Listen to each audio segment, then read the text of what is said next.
the storm until he encountered La Tormenta. The storybook postseason continued for Jeremy Pena as the rookie shortstop launched yet another October home run to break the 1-1 tie.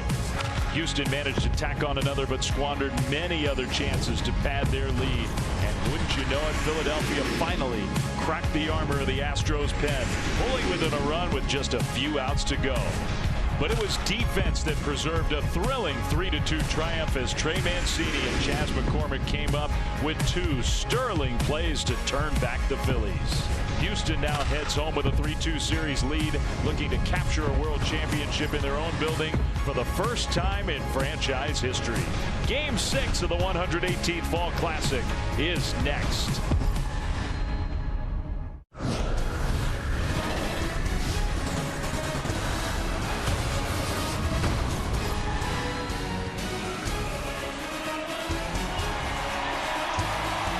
And welcome to Major League Baseball International's special presentation of the 2022 World Series. From Minute Maid Park in Houston, we're back in Texas for Game 6 of this World Series. The Phillies up against it. The Astros one win away from a championship, leading this series 3-2. Hi, everybody. Dave Flemming, Dan Plesac. Okay, here we go. First chance to crown a champion here tonight. The Astros one win away. Dan, I think when you think back to how it played out, those 3 games in Philly, after the Phillies won Game 3, so incredibly impressive. The Astros managed to win 2 in a row. Yeah, one of the things the Phillies are going to have to solve, Framber Valdez. He was brilliant in Game 2. Much more curveball usage. He might be their best starting pitcher. That's saying something because they have a pretty good rotation. Yeah, so Valdez, who pitched great in Game 2. Zach Wheeler, who's been one of the best pitchers in baseball these last few years. He did not. The Phillies need a lot more from him. They do, Dave. And supposedly he had a very good side session after his last start before this one tonight. The Phillies think they kind of found something in his delivery. They're expecting good things from Wheeler. I mean, it's really been such an interesting World Series with ups, with downs. We've had a no-hitter. We've had a home run barrage. It's very hard to predict what we're going to get here in Game 6. It is. Trey Mancini, really, who's had a very rough World Series, hasn't played much in the field. Game-saving play at first base. He's at first base tonight, spelling Yuli Gurriel, who has a bum knee. So a different lineup tonight for the Astros. Yeah, we will get to that at some point. The Astros had to make a roster move. Gurriel is out for the rest of this World Series. We're almost ready to go now. And so let's get to the lineup for the Phillies. Back on the road where they split the first 2 games of this World Series. Kyle Schwarber's had good at-bats up and down the series. Hoskins, Real Muto, Bryce Harper, the DH once again in the cleanup spot. Castellanos, Alec Bohm. Then Gene Segura moves up. Matt Vierling gets a chance to play against the lefty. And Edmundo Sosa starts at shortstop. The right-handed hitter's in there for Rob Thompson's Phillies team. And you just mentioned him, Dan. Man, was he good in Game 2. He's been one of the best pitchers in the league this year, Framber Valdez. He really has, Dave. Look at his postseason numbers. How about that ERA? 1.42. Strike over 2. 24 strikeouts, only 6 walks.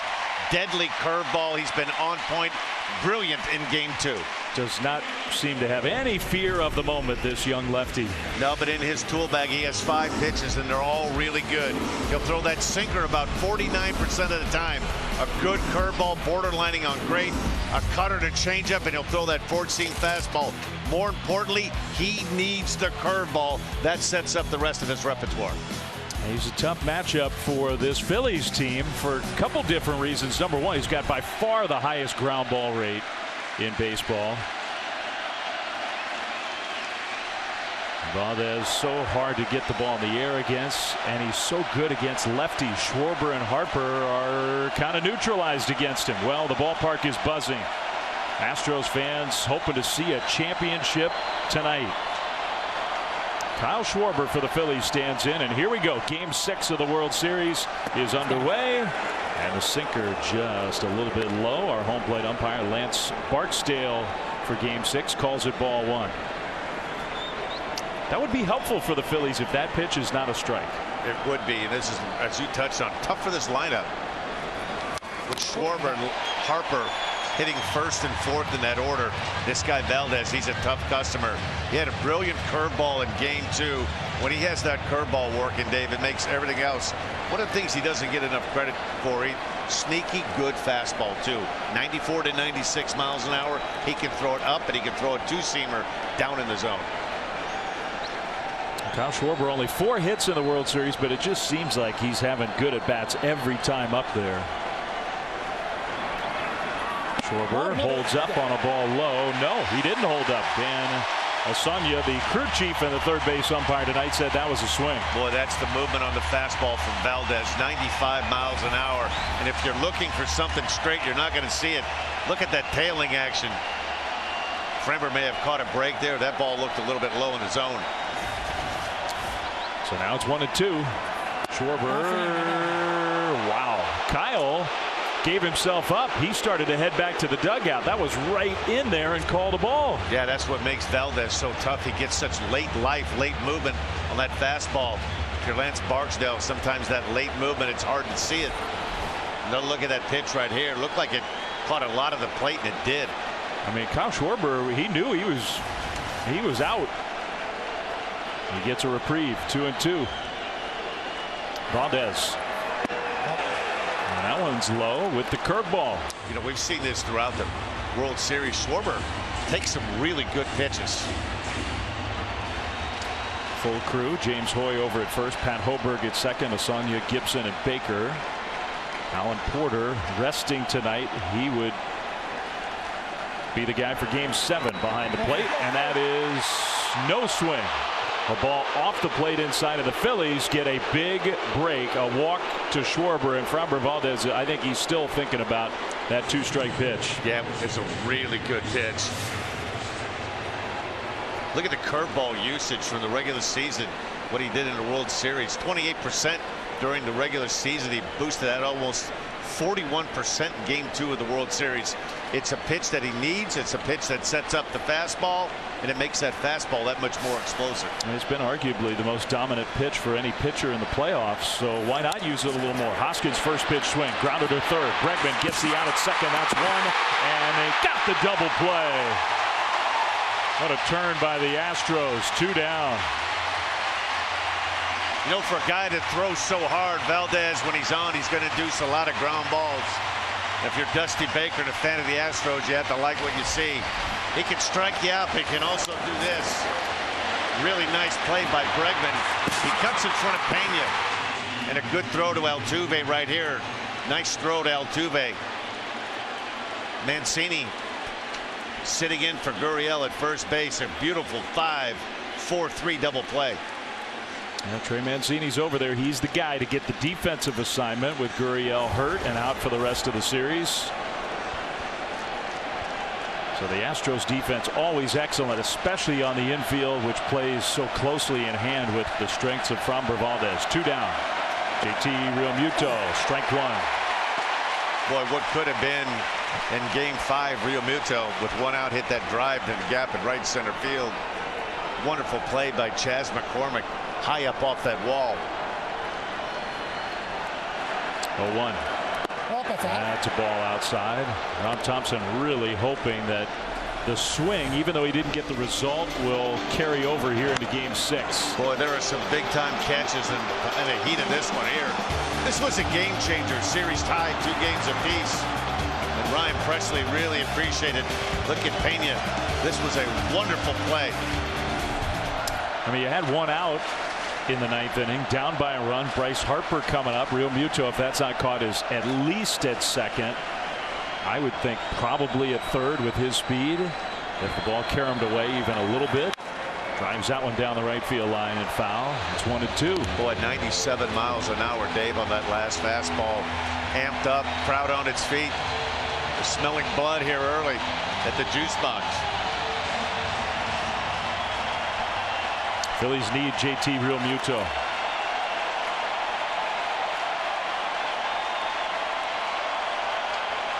Two down, bases empty. 1-2. Curve inside.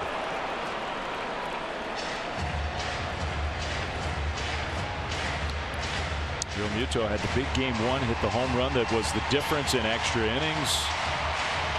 But since then has just 1 hit, and he struck out 11 times without a walk. Those numbers are kind of hard to believe.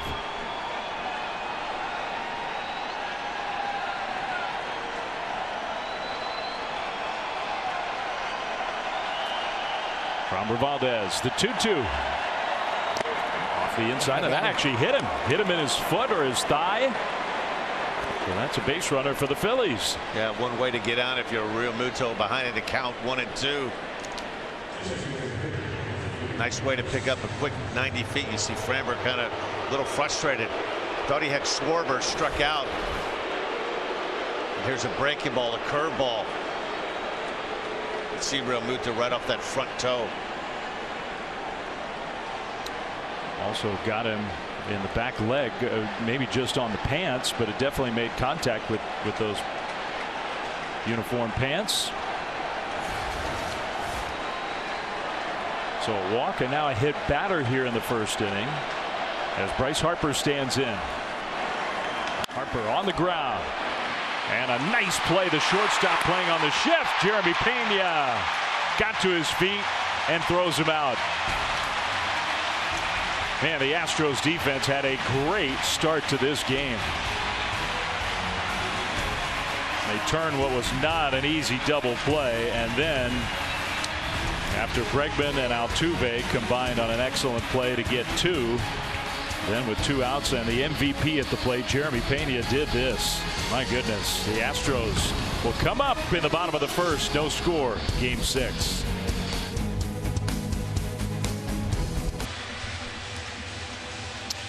Looks sort of calm from the outside. It's anything but inside Minute Maid Park with the roof closed for game 6 of this 2022 World Series. Astros coming up here in the bottom of the first. Altuve. Jeremy Pena's had such a great World Series. Just made a terrific defensive play. Alvarez playing in left field for game 6. Bregman, Tucker, Christian Vasquez. He's the DH. With Gurriel now out of the series. Mancini at first. McCormick and then Martin Maldonado doing the catching and batting ninth. And they will face the Phillies right-hander, a guy who's had a terrific year, did not pitch particularly well in game 2, Zach Wheeler. Yeah, if the Phillies are going to see a game 7, they're going to need Zach to come up big. Look at that ERA in the postseason, 2.67. You touched on it, a little bit of a clunker in his first start here in the World Series. Had a good side session mechanically. Phillies think they've ironed some things out. You're going to usually know early with Wheeler. If he has a pretty good 1, 2, 3 inning, pretty much that's what you're going to see. So his first pitch to Altuve is 98. That's a good sign, but it's high for ball 1. Yeah, one of the things he can do that not a lot of pitchers do, he can pitch down in the strike zone. His ball has that extra gear. It'll register 94, 96, but it plays much more up. He didn't throw a single pitch 98 in game 2. Now he throws one 99 for strike 1. Yeah, you know, Rob Thompson was pretty reserved when we talked to him before the game, but he kind of had a quiet confidence that he felt that Wheeler was going to bring his A game. Here's a breaking ball in for a strike. It's 1-2. Yeah, if he's able to land that curveball right there, it's going to really present some problems for this Astros team. A team that's had some swing and miss. Particularly the guy on deck, Pena, chasing a lot of bad breaking balls.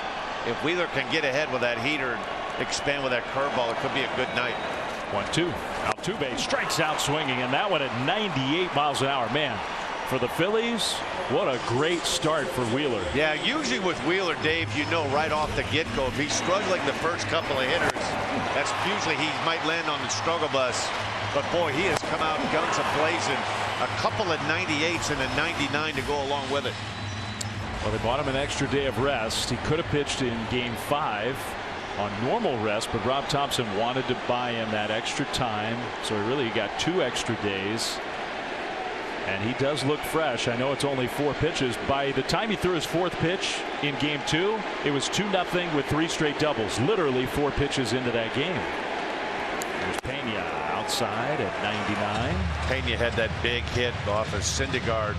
2-strike breaking ball. He hit for that solo home run a couple of rows deep at Citizens Bank Ballpark that chased Syndergaard. Pena on the ground is short, coming in to field it. That's Sosa, and he throws out. Jeremy Pena out number 2. One of the things too you want to keep a quick look at it, that pitch count for Zach Wheeler. Rob Thompson told us before the game there really is no limit. They're going to kind of go by the eye test, but boy, from what we've seen so far, this is kind of the Zach Wheeler we saw in the early rounds of the playoffs. And it's sort of twofold, isn't it? There's no limit, but also I think Rob Thompson is happy. Whatever quality Wheeler can give him, even if it's 3 or 4 innings, he'll take that. Just max out effort right from the start. Throw your best stuff, and we'll be there to support you if you need it. But his stuff looks awfully good in his first 6 pitches. Yordan Alvarez with 2 down and nobody on. He flies one to left center field. Schwarber is there, and he'll reach up and make the catch. So that's a 7-pitch inning. And for Zach Wheeler, a totally different start to this game than in game 2. So both teams go scoreless in the first. We're on to the second, game 6 of this World Series.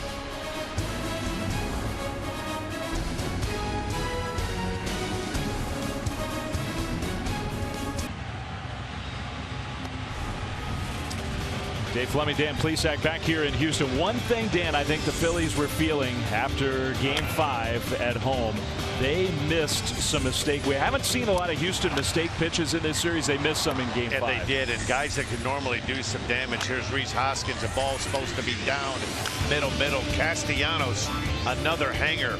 On the flip side, what does Pena do? He gets a hanger from Syndergaard, drives Syndergaard out of the game to give the Astros a 2-1 lead. Yeah, it really felt like the first time in this series the Astros did make a lot. Now Lance McCullers made some mistakes in game 3, but other than that, there was opportunity there, and the Phillies with all those sluggers in some high. Those are a lot of those at bats we just showed you were the highest leverage spots in the game. And they just didn't take advantage of those mistakes. A curve. Castellanos did not swing. It's ball 1. Castellanos, one of those hitters who had some. I mean, he also had some long, tough, determined at bats. Just hasn't gotten a lot. He's 3 for 20 in this World Series. Still hasn't hit a home run in the playoffs. Good. You know, it seems like he's a little bit caught in that in between where he's just a shade late. He's fouled off a lot of fastballs, and a lot of the breaking balls, particularly going back against Verlander, that he yanked foul. He's kind of in that in-between spot, which is awfully tough when you're a hitter. Framber Valdez. Curve. That one was up, but still Castellanos way out in front, pulled it foul. Yeah, that's what Framber's trying to do right now, just kind of back and forth. A lot of different ways he can go now. What he likes to do, particularly light, he's try to hit that back foot, bury that curveball. Try to spike it, almost bounce it. 1-2 on the ground to third. Bregman's got it. It is a foul ball. Bregman threw wide. Castellanos doesn't know that it was a foul ball, so he's going to have to go back to home plate. Here we are. It's November 5th. I mean, Nick Castellanos, he's one of their highest paid players. He's got a great track record of hitting. Just didn't have a great year in Philly. His last home run was August 27. That's a long time for a guy that has power to all fields. Long time. It's a long space in between, and you wonder if it starts to wear on you. Playing that ballpark in Philadelphia, and the friendly, you see these Crawford box seats here in this ballpark. Very cozy ballpark to hit in. He's having a tough time trying to square one up and get it in the air. He's seen all curveballs in this at bat. Valdez throws him a fastball for strike 3. Well, that's what happens when you start to look for that curveball. Makes that 94, 95 play up to almost near triple digits. Just a really good pitch, a sinker with some great velo, just catches the bottom part. 97 miles an hour. What makes this guy so tough to hit? It's that 7-8 feet that you have to decide whether you want to swing or it gets to that hitting area. That pitching mound 60 feet 6 inches away, but you get at about the 51-foot area. You got to cover the curveball that's about 79 miles an hour. Alec Bohm not waiting around. A line drive back up the middle for a base hit. Alec Bohm has had himself a very nice series. That's the first hit for the Phillies. Get back to it. Look at the changeup. It's at 88.7 miles an hour. Then you get all the way right behind home plate. That's up to home plate where you're about a foot away. That's all the way up to 94.1. So you've got about 9 feet. You've got to cover 80 miles an hour up to 94. And it's not an easy thing to do. A 1-out base runner for the Phillies. Here's Gene Segura. He takes a strike. Segura had a big base hit to get the Phillies within a run late in Game 5. Otherwise, he's been mostly quiet, just 3 for 18.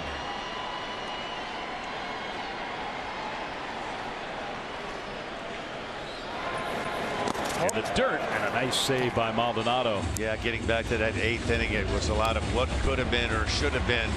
After that base hit by Segura, the Phillies had cut the lead to 1. They had 1st and 3rd and 1 out. Down to the bottom of the order, Brandon Marsh struck out on 3 pitches. Then Schwarber hit that bullet that Mancini corralled at first base.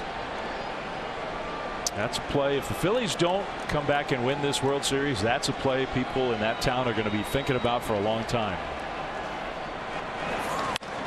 Fouled off to the right. And on the flip side, if the Astros finish this off and win a championship, Trey Mancini can feel like he had a huge role, even though he has not swung the bat well at all in these playoffs. You know, Dusty told us before the game he's hoping that maybe a play like that could ignite Mancini, make him feel a little bit better about himself, because he's much better hitter than what he's shown so far here in the World Series. Framber Valdez looking to first. He's going to throw over there. That was not a very good pickoff throw.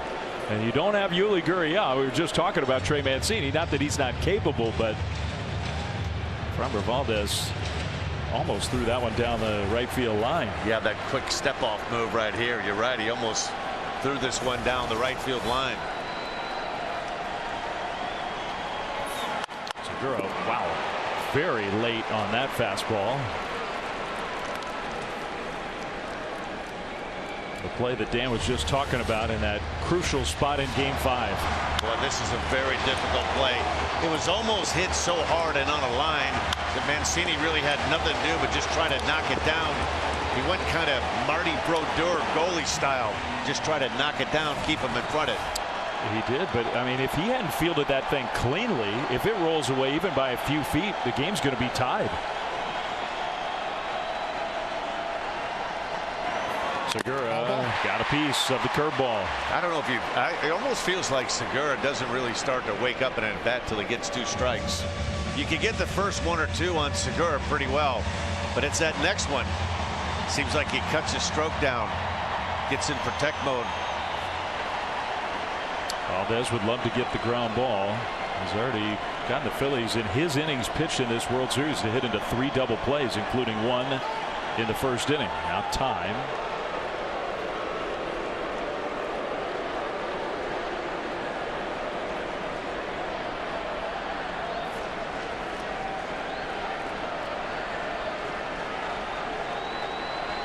First 6 hitters for the Phillies, 3 have reached base safely. 1-2. Curve in the dirt. Right now, that curveball doesn't look to me to be quite as sharp as it was in Game 2. I don't know if you get the feeling that I get, Dave. It almost seems like the Phillies are sitting on that off-speed pitch. A couple of fastballs they've seen in this inning, they fought back, or they were really late. Yeah, he hadn't gotten a swing and miss on that curveball yet, so you could be right. Could be part of the game plan for this Phillies team. Well, he upped his usage, almost equally split, 40% fastball, 40% curveball in his Game 2 start. Segura takes a curve for strike 3. He just has such tight rotation on that curveball. He throws so hard. He's been anywhere close to 95 to 97. This ball just doesn't have, you'll hear about hitters like that. There's just not a hump in this at all. The ball just starts in that strike zone, and it's a really tight rotation. You can see Segura, he knows it right there. Wasn't able to pull the trigger. The 2 down, couple of strikeouts here in the second inning. Bohm still at first. And the young right-handed hitter Matt Vierling, who plays against lefties, good overall athlete, is at 12 at bats in the playoffs, 2 for 12. A little bit high, ball 1. You know, this is kind of a spot maybe where Vierling could run into one for a young guy. Look at the spin rate on Framber. Average spin rate about 26, 28 RPMs. I know 300 RPMs doesn't sound like much, but it really is. It's the difference between a curveball that has bite and a curveball that just rolls over. Call the ball. And so far, it's been a fairly tight strike zone from Lance Barksdale. And I think Framber Valdez is starting to get a little agitated by that. He is, and this is a pretty good pitch right here. This maybe have been just a hair off. Take a look at it. Might have caught that bottom part of the strike zone. Valdez got to be careful not to get distracted by that. Well, if you're Matt Vierling right now, you haven't had much playing time. You're in a spot right now. You haven't seen the curveball yet. Might be able to get himself a fastball to pull the trigger on. He takes it low. Well, Vierling has gotten the count to 3-0. You got the 9th place hitter Edmundo Sosa due up next.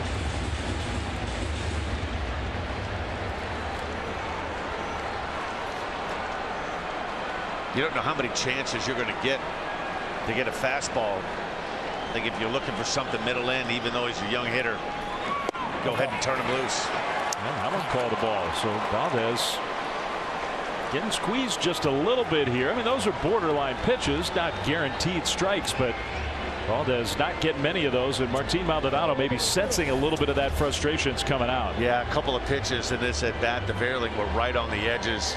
This one may have caught the top part of that strike zone. May have gotten a break. The 2-strike curveball that was called a strike to Gene Segura was maybe a little bit up in the strike zone. But all the close pitches right now seem to have gone the Phillies' way. And it's interesting, isn't it? Because Dusty Baker was telling us how high energy Framber Valdez is. And the one guy who kind of is able to calm him down, keep him even keel, is his catcher, Martin Maldonado. That high energy style, I think that's usually a real strength for him. Well, Edmundo Sosa looking for his first World Series hit. If he gets it, likely puts the Phillies ahead. Well, pretty good swing on the fastball, fouled it back. You're always wondering what a pitcher, like what they're reading swings. Talk to Dusty Baker, and the pitching staff really trusts Martin Maldonado. You see a swing like that, first pitch fastball, you might want to go ahead and try to go to that curveball, a guy that doesn't get much playing time. See what he can do with one that spins. 2 on 2 out for the Phillies. Sosa hits a high fly ball left field. Alvarez going back, still going back in front of the wall. He will make the catch. Just to the right of 366. Sosa gave it a ride. Oh, so close for the Phillies. And Valdez and the Astros get through it. Well, not a bad swing from Sosa. And I think there were some nervous Astros fans for a moment as that one was on its way. Just enough room for big Yordan Alvarez to make that catch. The Phillies do not score.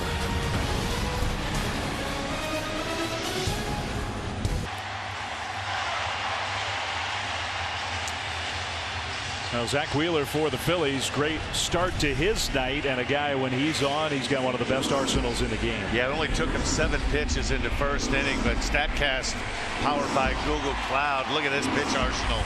4-seamer, a slider, sinker, curveball, and changeup, and he's brought the goods. 98 miles an hour, topped out at 99 in the first. If he has the good heater, he's tough to hit. We talk about that last 9 feet. That's what makes this guy so tough to hit. 83 mile an hour, that curveball, you've got to cover a lot of distance right before you get to home plate. He'll get it up there around 96 miles an hour. A lot of different weapons, and when he's on, he knows how to use it. Right in there at 99. He's throwing way harder here than he did in game 2. Like, I'm talking 3-4 miles an hour per fastball harder. Alex Bregman's been hitting high velocity in the playoffs. This time he gets tied up on the inside fastball. Sosa's got it, and he throws him out. You know, Dave, if you want to try to gauge how good the guy's stuff is, I think 2 of the guys that have really swung the bat well the last couple of days, Altuve and Bregman.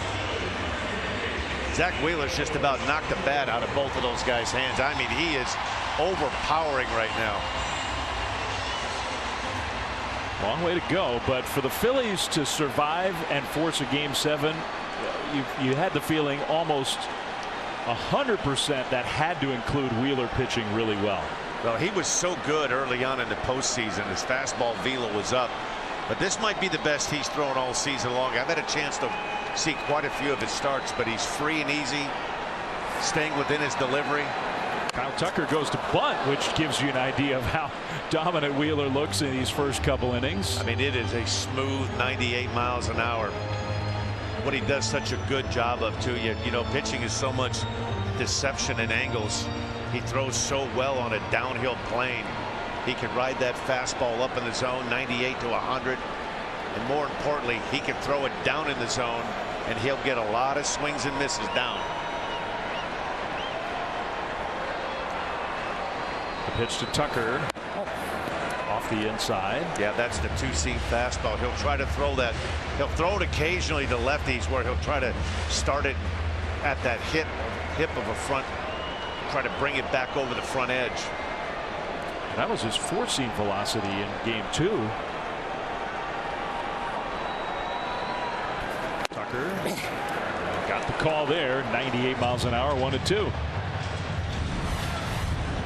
Kyle Tucker, who in potential clinch games in his young big league career, he's played in 10 of them already. A couple of home runs, 11 batted in. He seems to love these kind of games. Astros could clinch it all tonight with a win. They are World Series champions.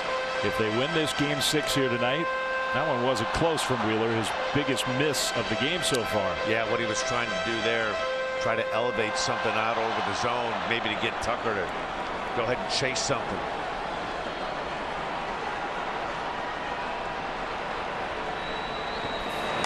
Check swing, foul. You can tell there have been a lot of swings. That one there, that was a really defensive swing by Tucker. Length off the wrist, you can see real middle. He's gotten beaten up in this World Series. A couple of foul balls off the mask. You see that? You can see that grimace right there. That ball deflects off your thumb. Ooh. Very painful. He may not have any feeling in that left hand for a minute or two. Yanked down the right field line. It is foul. The curveball, Tucker a little too quick. Missed it a good spot. The only thing you could do with it, if you can bury it down and in like that, it might be hit hard, but it'll be hit hard. It's hard ball to keep fair.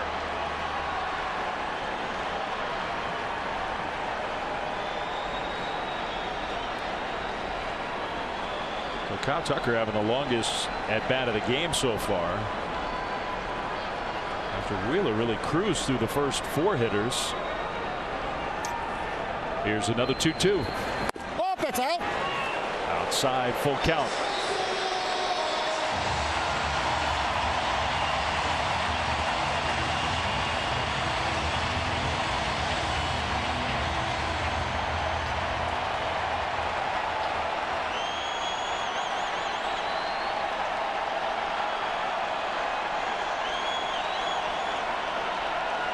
Zach Wheeler, 3-2. All the way. Good swing on a high fastball. Oh, another 96 an hour fastball. One of the things you try to watch for if you're Rob Thompson, you know, there was some concern. He's a little bit fatigued coming down the stretch, but the ball's coming out free and easy. You know, like some guys you'll watch, it's stressful. They really have to grunt, put a lot of force to throw 95 to 98. But Wheeler right now, he has it on cruise control. So the long at bat continues. Wheeler taking his time. Tucker, another big cut. Another foul ball right back to the screen. Another one, 98 miles an hour, give you an indication of how good his heater is. You're selling out if you're Kyle Tucker. You know that he's got a good fastball, and you're still not able to pull the trigger on it.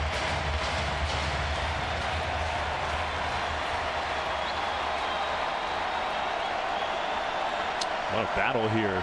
10th pitch of the at-bat coming up to Kyle Tucker. Power against power. Wheeler being very deliberate. 3-2. That is low, ball 4. And I say low, really more inside. Kyle Tucker draws the walk. He's the first Astros base runner of the game. Yeah, really good at bat there by Tucker. Saw just about everything. Hard slider that was 92 miles an hour. A couple of balls off the inside corner. Well, Zach Wheeler, and I don't blame him. He wasn't going to give in to Kyle Tucker. He was trying to make the perfect pitch. Give Tucker credit. What a battle that was. So now base runner. Wheeler will pitch from the stretch for the first time. And Christian Vasquez is the DH for the first time in this World Series. Yuli Gurriel has to go off the roster. He's injured. The player that the Astros added, Corey Lee, is a catcher. So that freed up Dusty Baker. You have a third catcher. You can use your second catcher, Vasquez, as your DH. They're struggling to get production from that spot. And you still have some emergency coverage if something goes wrong with Maldonado. Vasquez, that pitch was way inside, and he swung at it and hit it foul. Yeah, not only is Zach Wheeler throwing hard, but he's throwing hard with a lot of movement. One of the things you're going to have to be careful if you're Rob Thompson with that middle infield. Dusty Baker, a couple times in this series, they're not afraid to start a runner. A guy like Vasquez, you got to make sure if you're Gene Segura, you don't shade over to, you open that hole to the right side. It's one of the things Vasquez can do well. He'll take that ball in the outer third and hit it through that hole there between short and second.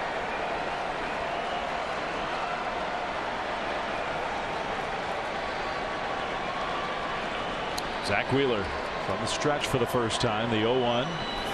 Vasquez takes strike two. You can kind of tell by the Astros the first time around.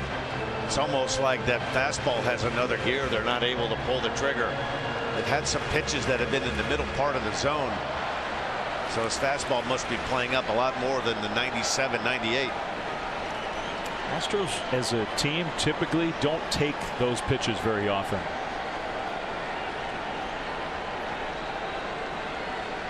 Wheeler's 0-2.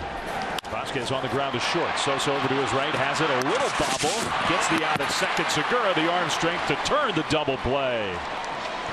Well, Sosa had just a tiny bit of a hard time getting that ball out of his glove, and it didn't matter. With Vasquez running, Wheeler gets the ground ball. The Phillies turn two, and we are through two in Game 6 of this 2022 World Series. Phillies and Astros, 0-0.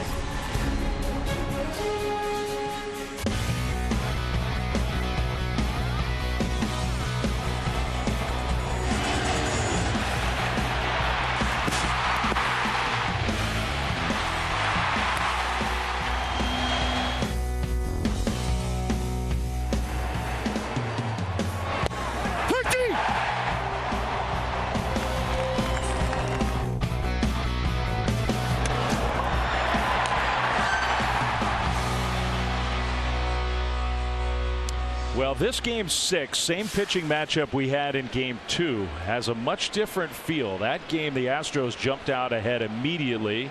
Framber Valdez was very rarely under duress.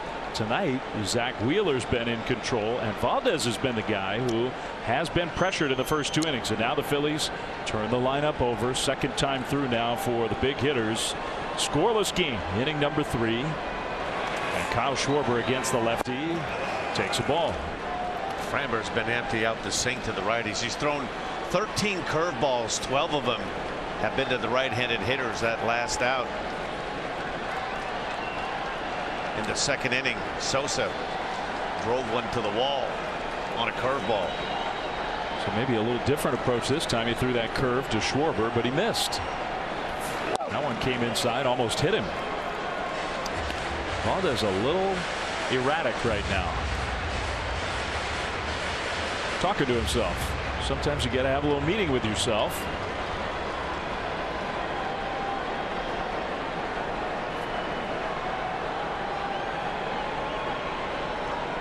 Schwarber, Hoskins, Real Muto will bat here in the top of the third. 2-1. Good fastball. It pours it in. Schwarber not in a spot that he'd like to let it go at 95.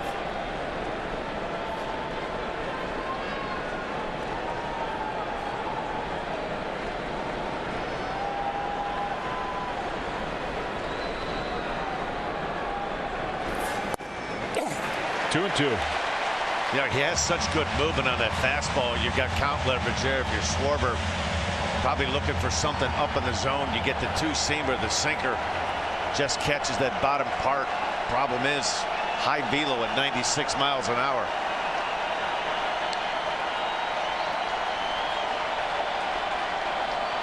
The pitch from Valdez. Schwarber takes strike 3 call. Man, he froze him with 3 straight fastballs after falling behind 2-0. You almost get the feeling that Schwarber was hunting a breaking ball in that at bat.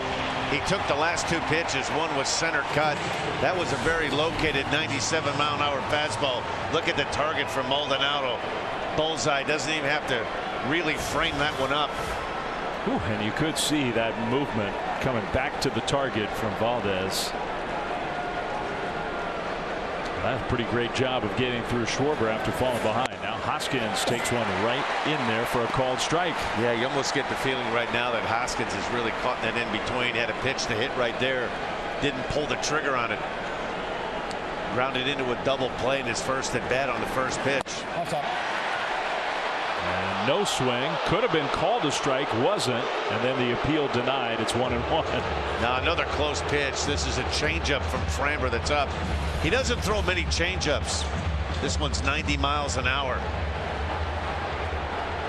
There've been several of these where if the computer's calling the strikes, the result would have been different. Curveball low.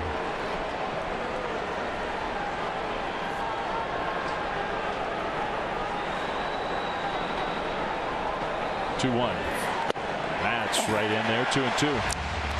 That's a pitch right there. If you're Hoskins, a guy that can hit some home runs, a good low ball hitter.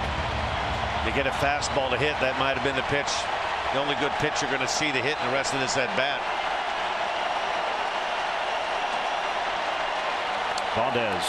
Hoskins takes the curve. Full count.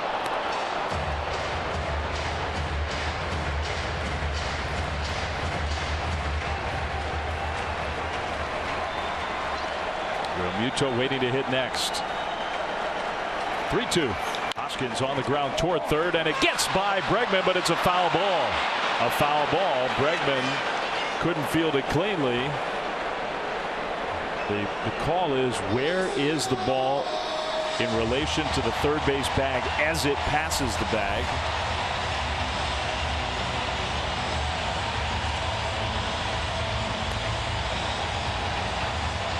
Hard to see from that outfield angle, that left field camera angle.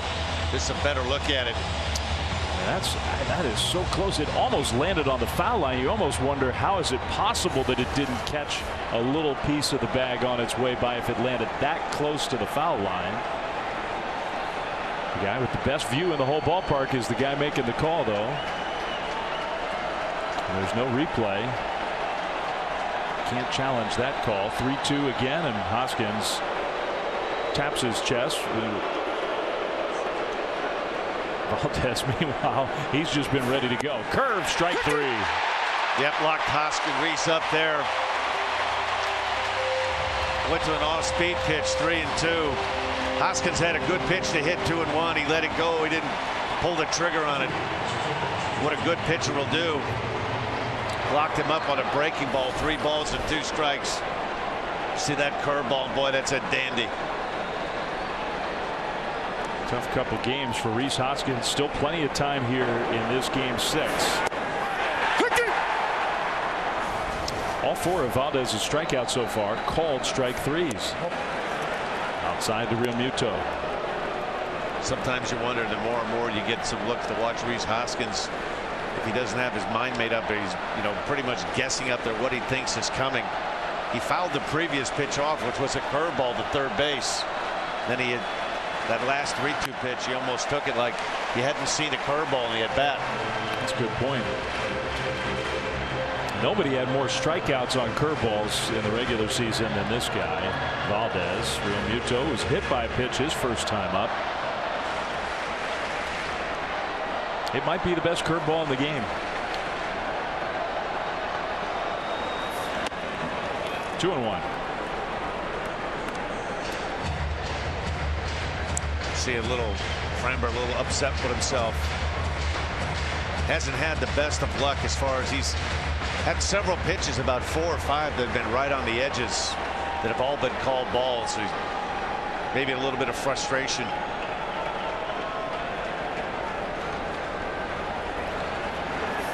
Muto takes a strike.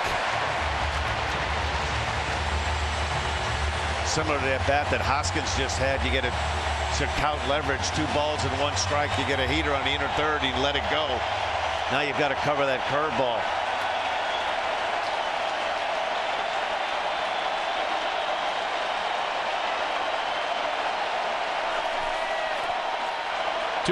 Real Muto strikes out swinging on that curve. That's the first swinging strike 3 for Framber Valdez. He strikes out the side. Schwarber, Hoskins, and JT Real Muto. Now that was some power pitching from the Astros left-hander there. Schwarber frozen by the fastball, and then the curve to Hoskins. Took that one, and he got Real Muto to swing right through another great curve. 3 up, 3 down, 3 more strikeouts midway through 3. It is 0-0 Astros Phillies.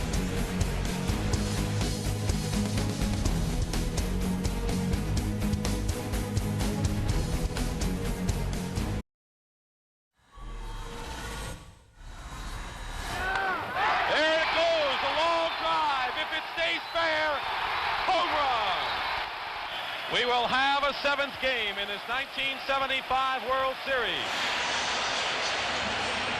Well, one of the most famous images in the history of this great game, Carlton Fisk, Game 6, 1975. Game 6, Dan, over the history of the World Series, has provided some of the most memorable moments in baseball history. Reggie Jackson's 3-home run game in Yankee Stadium against the Dodgers. Trey Mancini, first pitch swing and a foul against Zach Wheeler. So who knows, maybe we'll have a moment to remember forever tonight. Astros 1 win away from a World Series championship. They've only had 1 in their franchise's history. That was in 2017. Wheeler kind of slipped there. Mancini hit it foul. It's 0-2. Well, if you're the Phillies, you'd like to be able to hand it over whenever you decide you could go to your high leverage guys. Here's a good look at this 2-seamer. You're right. Slipped a little bit. You'd have to think as much problems as Mancini's had laying off the breaking ball. They may take a crack at that hard slider down and away. See if he does. 0-2. He does throw that. Mancini held up. It's a good pitch. And that was maybe more like Wheeler's curveball than the real hard slider. Same idea, I think. I think you might go back to it back to back. This one, maybe throw that one a little bit harder. He tries to bury. He went outside with a fastball. It's 2-2. Wouldn't it be something if Trey Mancini, after a postseason of just nightmarish results at the plate, after making that defensive play, if tonight the bat came to life? 2-2. Got totally jammed there. Broke his bat. Fouled it off. Yeah, I really like that pitch. When a guy's struggling like Mancini is, sometimes what you want to make him do, Dave, you want to make him swing the bat. You throw some fastballs on that outer half, you make it easy. You make him make a decision to have to swing it. A lot of times, guys on that struggle bus, they're just looking to put the ball in play. The easiest ball to put in play is that one that's down and away from you, that you can just go ahead and hit through that right side. You can try that fastball like he did there. Now if you want to go back to that breaking ball away, you speed him up to maybe go ahead and slow him back down with that curveball. 2-2. Mancini, line drive, base hit right field. So he does take it the other way, and Trey Mancini has got himself a World Series hit. Well, you wonder if that play he made in Game 5 might have changed the fortunes of Trey Mancini. Does a pretty good job. This was a fastball that runs in. Ball was intended to be away. Gets off to Schneid and gets on the hit board. See Real Muto setting up away. This ball runs back in. Last hit he had was against the Phillies But it was in the regular season. He had not had a hit all playoffs until that opposite field single. October 2nd, Trey Mancini's last hit. Amazing. Here's Chas McCormick, and he takes ball one. That's the first hit of the game for the Astros, and it comes leading off here in the bottom of the third. Yeah, this is the guy right now that feels like he's got the weight of the world off his shoulder. Made that great play, and he finally gets a base hit. Starting to feel like he's part of the 2022 World Series.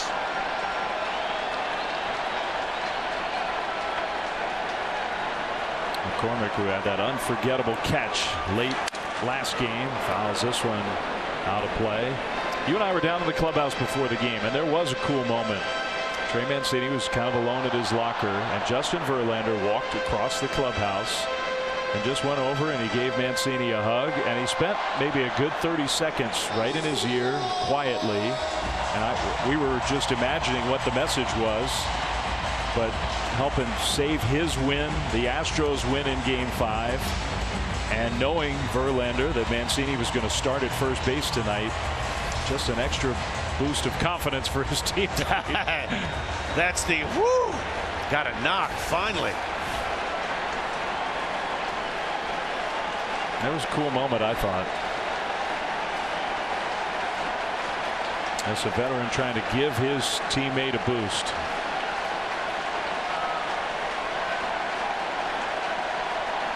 McCormick with a new bat. Swings through that sinking fastball 1-2. Boy, 97 miles an hour. And Zach Wheeler's already broken 3 or 4 bats. A lot of life, a lot of velo. You've got a run guy at first base, and Mancini doesn't run all that well. Really want to concentrate right now on this hitter. You don't really have to worry about much about Mancini trying to steal a bag. The 1-2. High, 2-2. Kind of, if you're trying to think along with Dusty Baker, you may, if this count gets to 3-2, you may try to go ahead and put Mancini in motion, thinking McCormick can maybe put the ball in play. Astros have done it a couple times in this series, and it's been effective. Way outside, 3-2. Now we're going to get a good chance to see what Dusty's thinking right here. There's a lot of swing and miss, though, when Wheeler's game when he's on. If you want to try to maybe stay out of a double play, you can get Mancini started. If the ball's not hit hard, maybe force the Phillies to have to go get that runner at first. My guess would be he'll stay put.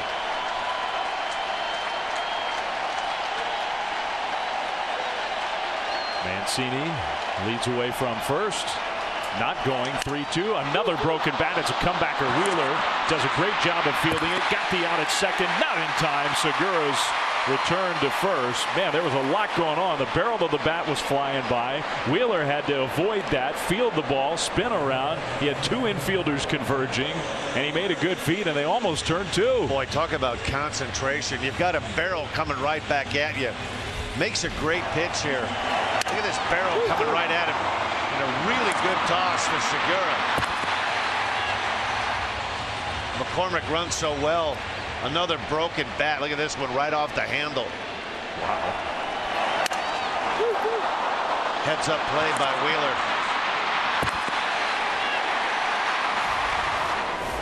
I mean, Wheeler had to avoid it, and then Segura had to avoid it. The barrel of the bat just went flying. So now Maldonado, McCormick with much more speed than Mancini at first. Strike one. I mean, look at this bat. It's airborne. That thing almost went all the way to the cutout in the dirt at second base.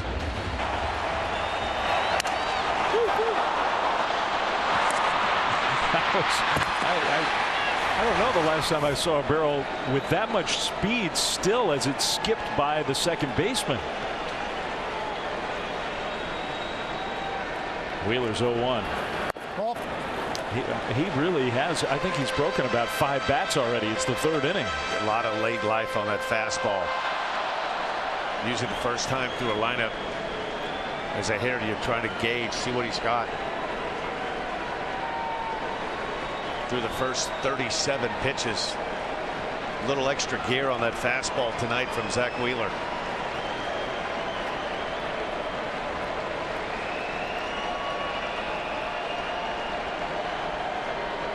The 1-1.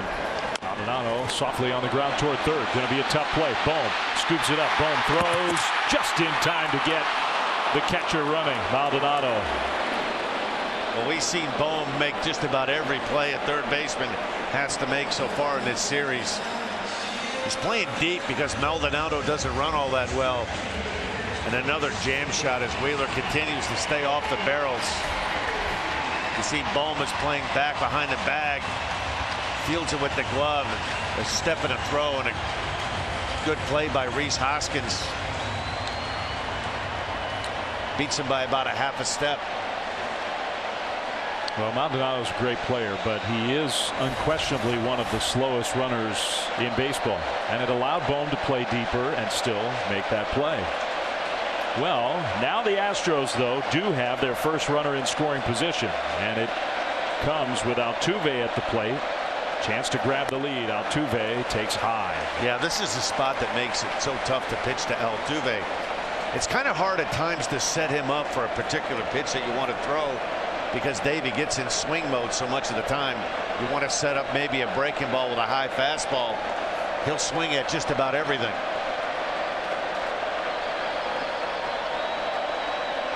Wheeler's 1-0. Altuve takes that one high. Hits with runners in scoring position have been so hard to come by in this series. Now the Astros actually went 2 for 5 against Wheeler in game 2 in these kind of at bats. And just enough to force the Phillies to play mostly straight up. 2-0. That's a strike right on the outside. Another good fastball. 2-0. If you're Altuve, does a good job taking that pitch. Really not much you can do with it. 98 miles an hour on the knees on the corner. I know it's only the third inning. This is a big moment in this game.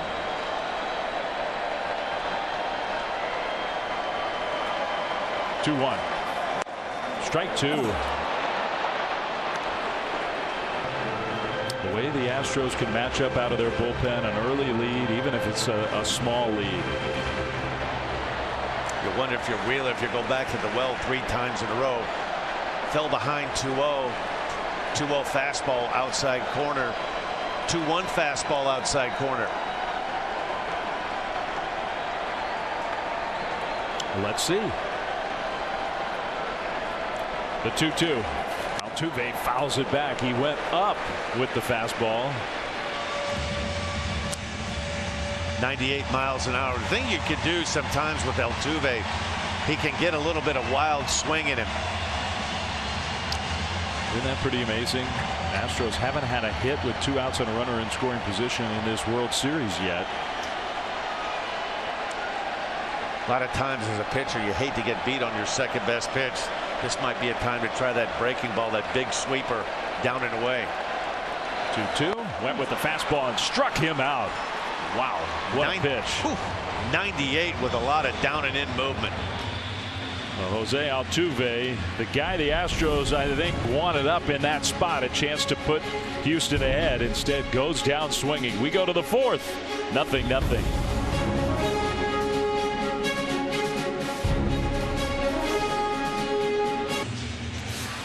Well, there haven't been that many players in the history of the game who've won MVP awards with different teams. Jimmy Fox was one of them. Frank Robinson won one with the Reds, won one with the Orioles. Barry Bonds, of course, 3 times with the Pirates, 4 times with the Giants.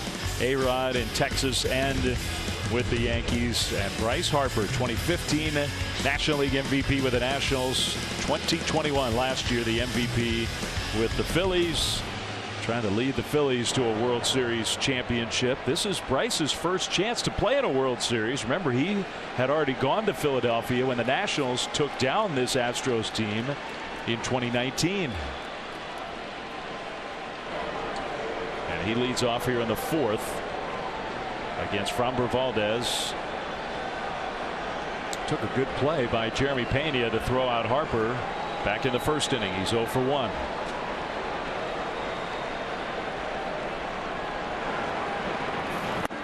Swings over top that first pitch. I don't know if that was the curve. That looked more like that cutter that Valdez throws, or just a different shape than the normal curveball. Look at that defensive alignment. Altuve playing almost in shallow right center field. This day and age of shifting and analytics, it's so hard, particularly for lefties, to get something on the ground through that right side of the infield. And if the Astros were to win, this could be the last game where you could see something like this. Next year, those rules change.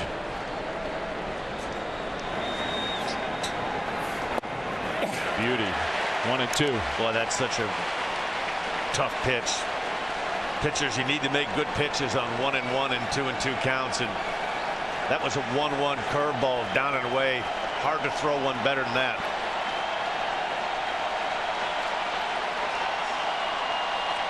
Harper behind in the count, 1-2. Valdez went with the curve. It missed.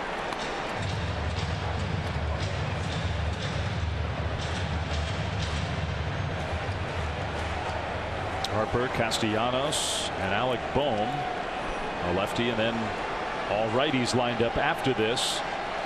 Here in this top of the fourth, Phillies have put some pressure on Valdez. The last inning was Fromberg's best inning. He struck out the side.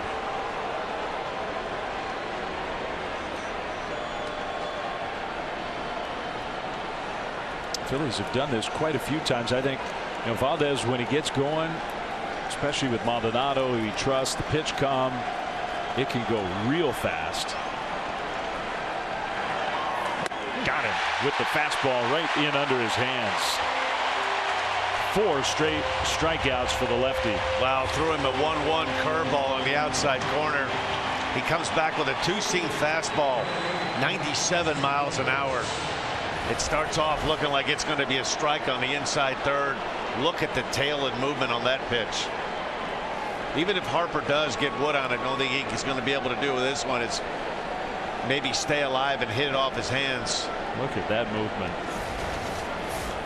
Castellanos, first pitch swinging, pulls it foul. So that strikeout for Valdez ties Garrett Cole for the Astros single World Series strikeout record. One more and he'll have that record all to himself.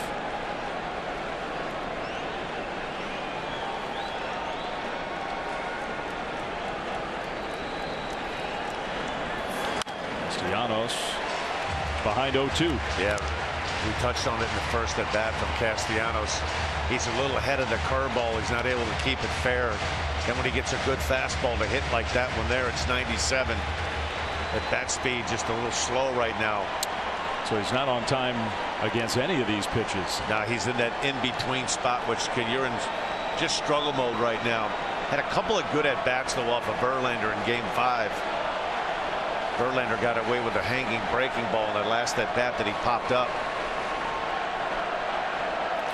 Castellanos behind 0-2. On the ground, foul.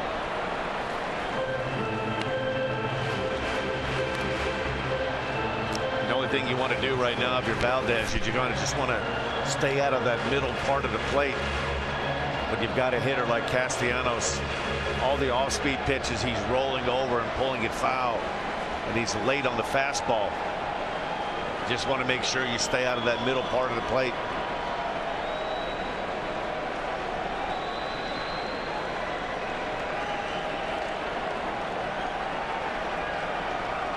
Could be a great night for Dusty Baker. Curve low. He's been a part of the story of this World Series. A longtime manager, Dusty, who's got more regular season wins than any manager in history who hasn't won a World Series. Dusty's won one as a player, but not as a manager, despite tons of success everywhere he's gone. One win away from that first managerial World Series title.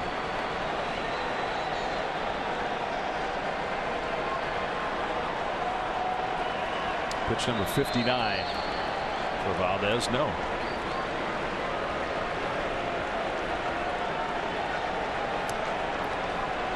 talked to Dusty before the game. He seemed awful calm for a guy that's about to win his first World Series title as a manager.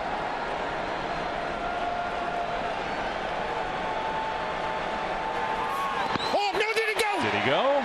No. Curve in the dirt. It's 2-2.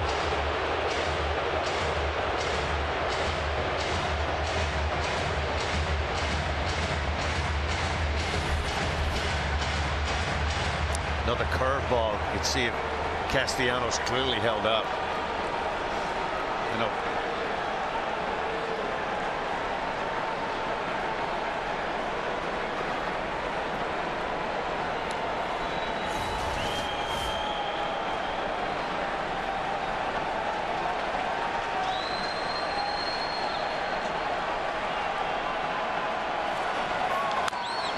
fouls off that curveball. Well, again, the timing is clearly off. Hasn't hit a home run in a couple of months. Hasn't done much with the bat this postseason. He has had some long, gritty at-bats, even without the results. yeah, he really has, Dave. One thing he's doing right now, he is fighting all he can to try to stay alive. Try to cover that fastball that's been 97 in that hook. Castellanos down the right field line. That one's a foul ball.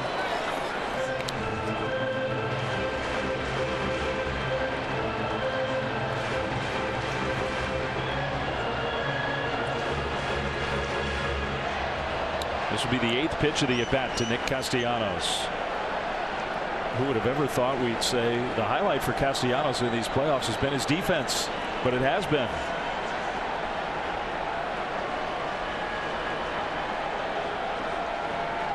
Valdez trying to put him away.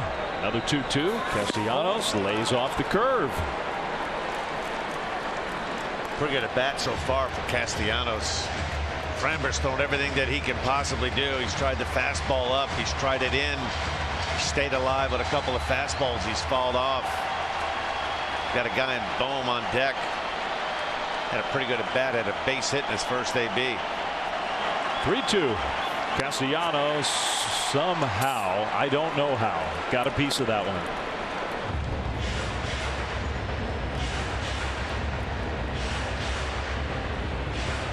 Now this is a guy in Castellanos when he's right. He has such good power to right center field. He almost hits that one right off the ground. It almost one-hopped. He was playing cricket.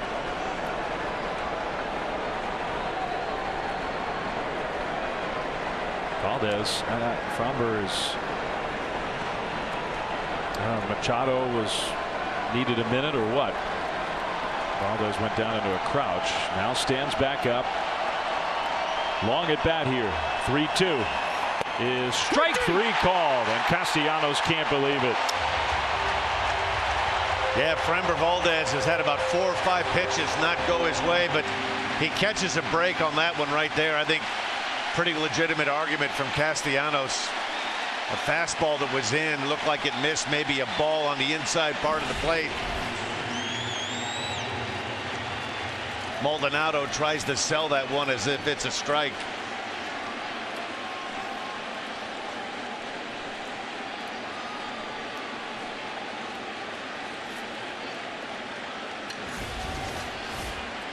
Two down, 5 straight strikeouts for Framber Valdez.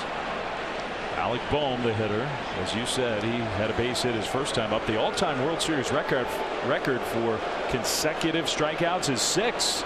He could match that with a strikeout here at Bohm. Curve, strike 1. Yeah, he's starting to spin that curveball right now. It's such a valuable weapon. You can not only have a good curveball, but you can land it for strikes. A lot of starting pitchers and relievers have that good curveball that's more of a wipeout pitch that's down in the zone most of the time. Bohm drives it to right field. It's not a strikeout, but it is out number 3. Kyle Tucker for the catch. So Framber Valdez again retires the side in order. He has settled in here in this game 6. The Astros 1 win away from wearing the crown. No score, middle 4.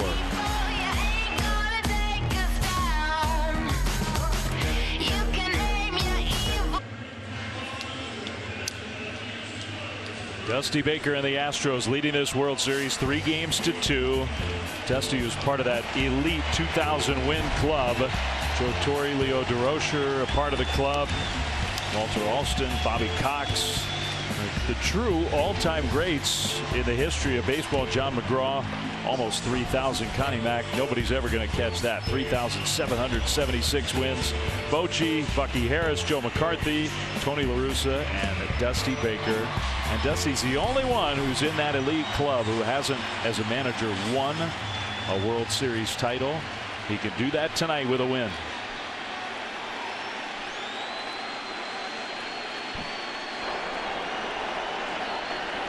And it does feel a little different here inside Minute Maid Park. I know the first 2 games were really fun here, but there's a little different energy level tonight. With a chance to clinch, Jeremy Pena leads off here in the bottom of the 4th against Zach Wheeler.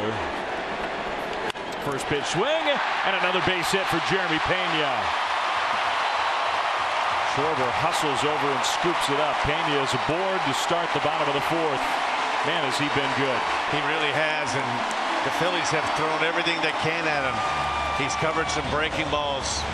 This last pitch, this was a good fastball that was supposed to be in, and it was. See Realmuto sitting in, up and in. He just beats him to the spot. Keeps his hands inside. Hits it right at about the trademark. Jeremy Pena, he's got a chance to be the MVP of the World Series if the Astros can win. That's how good he's been. He was the MVP in the American League Championship Series against the Yankees. He's had so many of the Astros' biggest hits in the postseason. Here's Yordan Alvarez. That's a strike. Including Pena, one of his biggest hits, his first rookie in World Series history to have a 6-game hit streak. He's had a hit in every game. One of those big hits was the one he had just before Alvarez hit the walk-off home run in the Astros' very first playoff game this year. Alvarez, a pop-up, shallow center. Sosa is back, 1 away.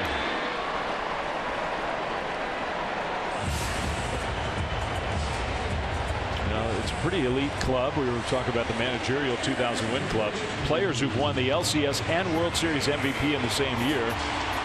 Willie Stargell, Oral Hershiser, Corey Seager did it back in 2020. Madison Bumgarner, his all-time great postseason in 2014. And the Phillies have a guy on that list, Cole Hamels in 2008. Livan Hernandez, the only rookie to win those 2 awards in the same year. He could have some company depending on how this plays out. Here's Bregman. Strike 1 swinging. Well, I tell you what, he is really, that being Zach Wheeler, on his game tonight.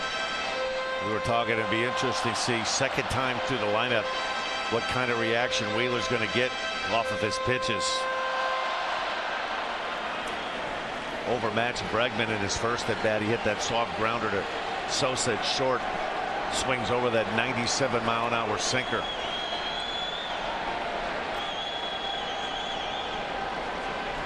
Wheeler. Bregman swings right through that sinker again. 0-2. You know, we touched on it, Dave. We were talking early on in the game. There are very few guys that can pitch down in the zone so much with that lodge angle swing. You want to stay out of that danger zone down and in. But Wheeler's ball has such carry low in the zone. If you're Bregman right now, you've got to cover 98 to 100 at your chest and 97, 98 at the knees. It's tough to cover both. Wheeler's 0-2 pitch. Bregman fouls it away. I mean, that's 3 fastballs in a row. And there really hasn't been an Astro yet to center a fastball. A lot of swings and misses and a lot of foul balls over the Astros dugout at first base.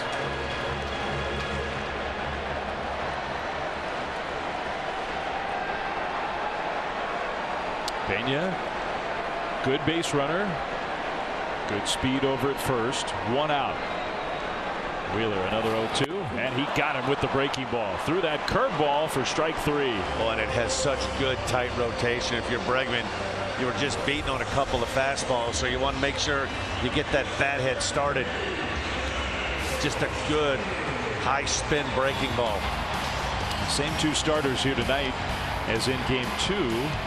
But so far the biggest difference, I mean, Framber Valdez, he's brought great stuff into game 6 just like he had a week ago. Zach Wheeler, though, got hit around, gave up 5 runs on 6 hits. Only 3 strikeouts with 3 walks. Totally different story tonight. Boy, look at the rotation on this breaking ball right here. You see he's way out in front. As a hitter, you see that, and it's such a tight rotation. It has the appearance, you're not sure, you have to gauge it so quickly. Is it a fastball or a curveball?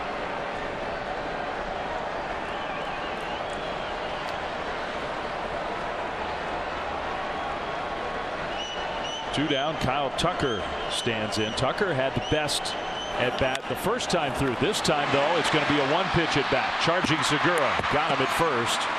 And that is out number 3. So Zach Wheeler works around that leadoff single by Pena. The Astros do not score. Zach Wheeler has brought the A game to Houston in game 6. We go to the 5th. It's 0-0.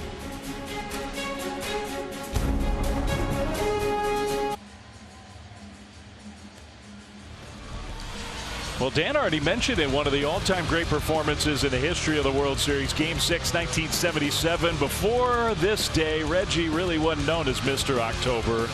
He hit 3 home runs, became just the 2nd player ever to do that in a World Series game. The Babe had done it before him. Who were the pitchers he hit him off of, Dan? I know Bert Hooton, and I know Charlie Huff was the last one. Dig deep into that memory bank. Sosa. Elias Sosa. Wow. The Yankees won 8-4, won the World Series MVP. Reggie in those 6 games hit .450 with 5 home runs. I think that was a pretty easy MVP vote. Reggie was out here actually first couple of games. I think he was back here tonight. He is actually an advisor for the Astros, which kind of seems funny, all those years playing for and then working for the Yankees, but now he's part of the Astros group. Gene Segura shortens up like he might bunt and did not offer it the first pitch here in the 5th. Scoreless game. That's ball 1. Bottom third of the lineup here for the Phillies. See Segura thinking, hey, maybe I'll take one with him. No doubt he pulls this one back. Ground ball, hard hit, but to second. Altuve throws out Segura.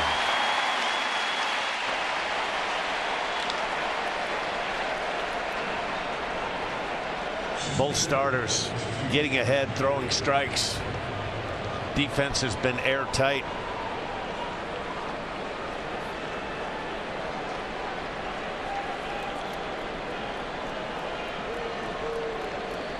This has been like a classic World Series pitchers duel, and 2 guys who have premium stuff.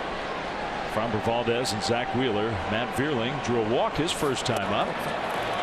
Outside, ball 1. Yeah, he's seen 5 pitches. Framber yet to throw a strike to Vierling. I think there's no question right now you get some count leverage. Guy that has deep power. More than likely get a fastball, go ahead and turn it loose. Took it low. He still hasn't seen a strike.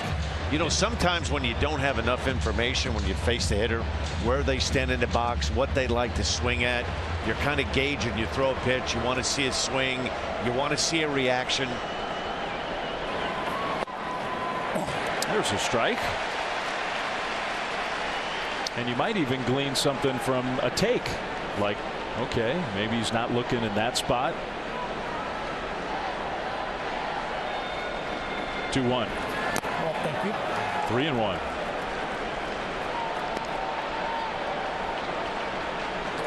On deck hitter Sosa almost hit a curveball out of here in his last at bat. Pretty good curveball that was down and in from Framber. Vierling swings away 3-1, bounces it to second. Altuve throws him out. Good job by Valdez. Well, we were talking about it, Sosa, and it's not that he just missed it, which he did. He thought he had it, I think, when he made contact. This is a pretty good curveball that was down and in. See that little hop. almost that little semi-Sosa type of hop. The big fella, Yordan Alvarez, about as far as you can go. Dusty, after the inning was over, going to his center fielder, Chaz McCormick, saying, hey, listen, that ball, you got to help him out. You got to make sure you get over there in case that ball caroms off the wall. Oh, so close for Sosa. Huge moment in this game. It was a good play by Yordan Alvarez, a guy who's gotten a lot better on defense in the outfield. Sosa takes strike one here. 2 down, bases empty. Scoreless game, top 5. Phillies offense struggling to score runs against the Astros. They had that onslaught in game 3, Dan, where they're just crushing the ball all game. Since then, they've scored 2 runs in 26 innings. Yeah, you wonder if Framber Valdez, the swing that Sosa had his last at bat when he hit that curveball, that was a good one. They might want to try and just go ahead and pump some fastballs. Maybe they have an idea that he's sitting maybe on that curveball. We do have some gamesmanship going on tonight. The Phillies hitters and Valdez himself. 0-2.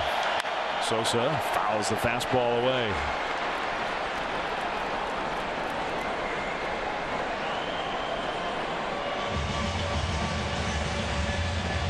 Well, through 5 games, the most strikeouts in World Series history. Huge percentage of their runs via the home run, and they just, since that home run derby in game 3, the offense has been so quiet. No hit in game 4.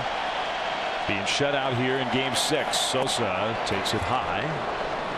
Threw the curveball, but it was up. Yeah, this game really, the exception of the no-hit game that the Astros were able, Christian Javier was so brilliant for 6 innings.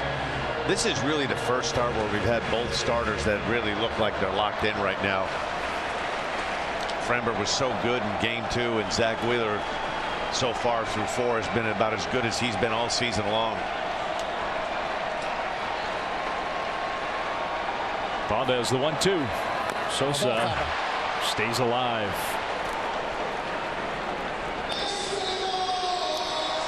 See that pitch count starting to get up a little bit on Framber. 78 pitches. I think Dusty Baker is fairly comfortable with him somewhere between 95 and 100. I think once he gets near that 95, you're going to see that bullpen start to get loose. 1-2. Sosa goes down swinging. Man, the curveball in the dirt. Maldonado puts the tag on for strike 3. 8 strikeouts in 5 innings for Framber Valdez. He's retired 10 Phillies hitters in a row. And in this 2022 World Series, the Astros lefties pitched 11 innings and given up 1 run. He is dominating a powerful lineup. The Astros and the Phillies scoreless here in game 6.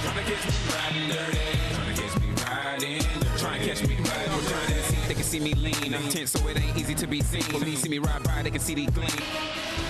And welcome back to Major League Baseball International special presentation of the 2022 World Series from Houston, Texas, alongside Dan Plesac, Dave Flemming. So glad to have you with us on this beautiful early November night. We could crown a champion tonight. The Astros, their fans, their train conductor, 1 win away from a World Series title. They've only had 1 in the history of this Astros franchise. They've had lots of great teams, lots of great players.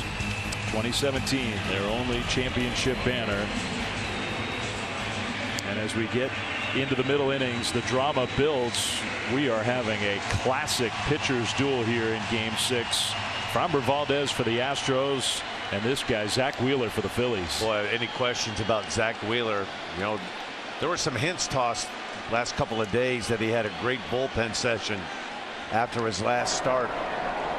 Rob Thompson told us before the game that they thought they ironed some things out mechanically.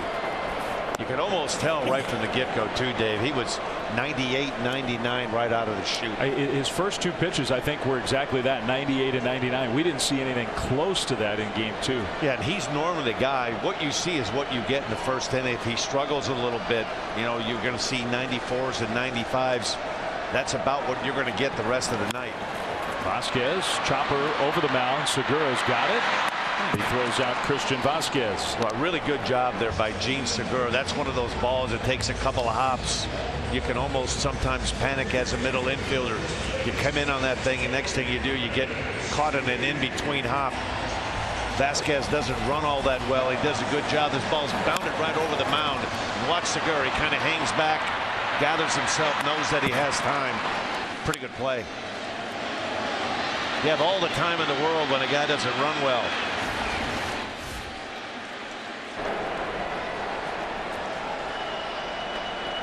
Now Trey Mancini, who had his first playoff hit his first time up against Wheeler, pulled that one foul. I think right now, if you're Zach Wheeler, you're going to have to pay attention to Mancini. He looks like a different guy than we saw first 14 or 15 at-bats. Hit a little flare to right field, but that first pitch was in. Turned on it.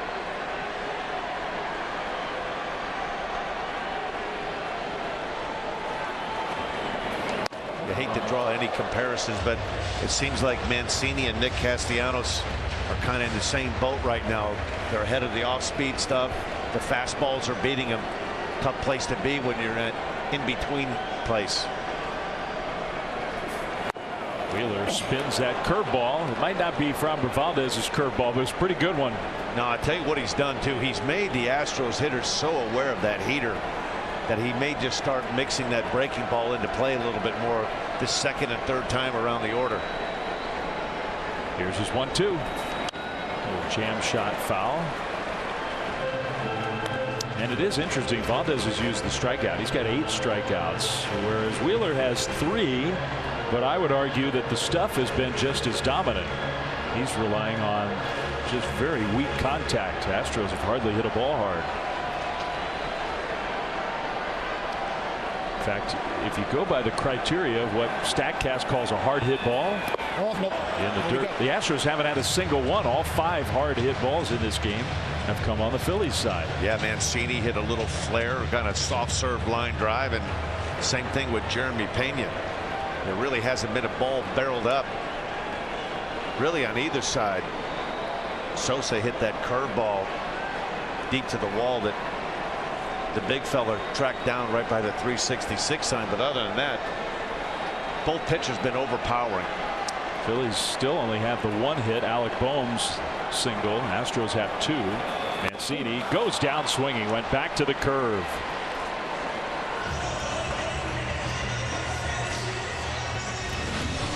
Who needs to strike out when you can break bats over and over again? Yeah, Dave, if you're looking for some firewood for your fireplace this winter, just call down to the Astros clubhouse because Zach Wheeler is breaking some lumber.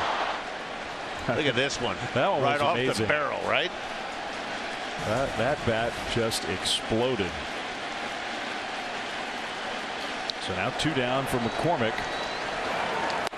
With a different bat, takes strike 1. Yeah, he's going with the dark black bat. Maybe seeing if he can change his luck. He's had a solid playoffs. He's had some big hits, particularly against the Yankees. And then the catch that no matter what happens, it'll be remembered forever in Houston. But if they go on to win this World Series, it's one of the all-time great defensive plays an Astros players ever made. Boy, and the more times we've had a chance to watch that catch, the more and more. Talk about a game of inches. That ball's a couple inches higher. He doesn't make that play. 0-2. McCormick strikes out swinging. What was that I was saying about Wheeler not getting the strikeouts? He just blew away both Mancini and McCormick, and he had an 11-pitch inning. We go to the 6th in Game 6. 0-0.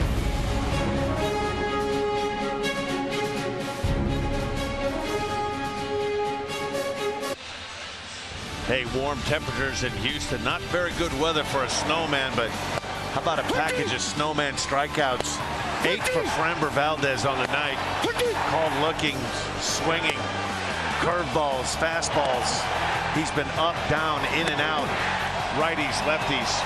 Overpowering. Hard to be better than he was in Game 2, but right now, Dave, he might be better than he was in Game 2. Just peppering the strike zone. That one on the far right of your screen was that 97-mile-an-hour heater he threw into Bryce Harper that was virtually unhittable.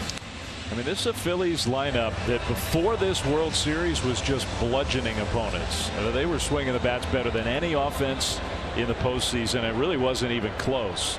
And for the most part, the Astros pitchers have just done a terrific job. And the guy who's done the best job of all is the pitcher we're seeing here tonight. Christian Javier, part of that combined no-hitter, and Javier was great, but this is the second start where Framber Valdez has just been awesome. And you have to give Framber a tip of the cap. First couple innings, there were about 4 or 5 pitches that looked like they were in the strike zone. None of them went his way. Would have been easy to be frustrated and get out of your game plan a little bit, but he stayed right with it. So now Kyle Schwarber 0 for 1 with a strikeout on a walk, and maybe could have been 2 strikeouts. He definitely had one of those.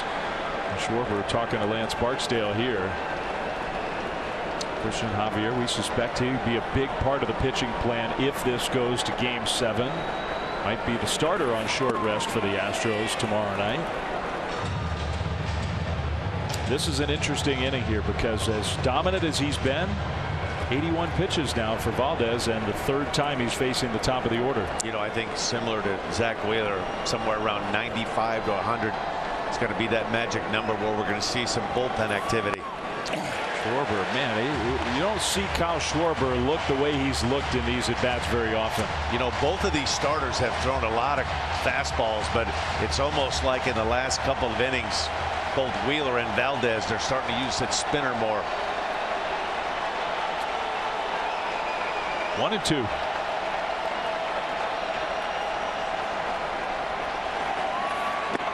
Curve for a ball. You always run the danger with this left on left if you're Valdez. You have such a good curveball, you want to go ahead and mix in a couple of fastballs, but you have a guy like Schwarber that does so much damage. If you do elect to go to that fastball, he struck him out his second at bat on a 97-mile-an-hour fastball that was a little cutter down and away. If you're going to throw that fastball, though, you want to keep it off the plate or elevate it. The 2-2. Schwarber drives one to right field. Kyle Tucker looking up. It is gone. The first run of the night. It's another Kyle Schwarber home run.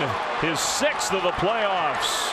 And it puts the Phillies ahead 1-0. Boy, it seems like the bigger the stage. It started in 2016 when he was wearing a Cub uniform. Missed virtually all the season. Came back for the postseason. Put the Cubs on his back, and he's come up with some big hits for the Phillies.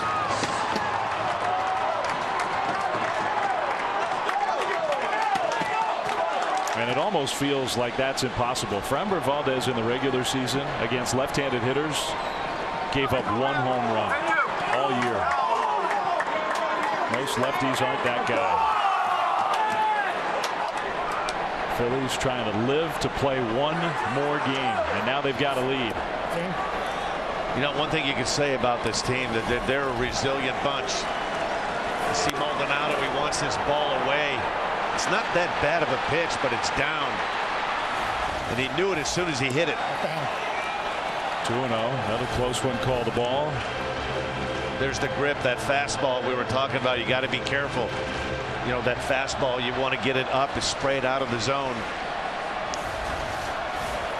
Hoskins swings away, a little swinging bunt. Bregman charges, bare hand. Bregman got him. What a play, Alex Bregman. Off the bat, I didn't think he had a great chance to make that play. When you have a guy like Hoskins that has so much power, you have to play it a little bit deep to give yourself some range. It's a swinging bunt. I'm with you, Dave. I thought this was a base hit all the way. Hoskins gets out of the box well, too. Really good job by Bregman. It wasn't even close. No, he fields that right to his hand side, too. Makes this look awful easy. Look at the grip right here. He's able to change that grip after he gets it. He almost grabs it with a circle changeup grip and then reconfigures as he's throwing a four-seam. What a really good play. Well, that's a much needed out for Valdez after I'm sure he was stunned by the swing from Kyle Schwarber. Now JT Realmuto Took a changeup for strike one. Realmuto to Bregman, a little more routine. Throws out the speedy catcher, 2 down. Hard thing to do in a game like this if you're Valdez. Keep your emotions in check. You've got a guy in Wheeler right now that's coming up aces. Just can't drop your head. You have to believe that your offense sooner or later is going to be able to push some runs across. Kyle Schwarber has joined the Babe. Most home runs by a left-handed hitter in postseason history. Only Reggie Jackson, David Ortiz, Big Papi, and Jim Thome ahead of him. Here's Harper. Shows a bunt. Takes ball 1. Astros bullpen is working. I believe Hector Neris is going to be the first guy to get up and start to get loose.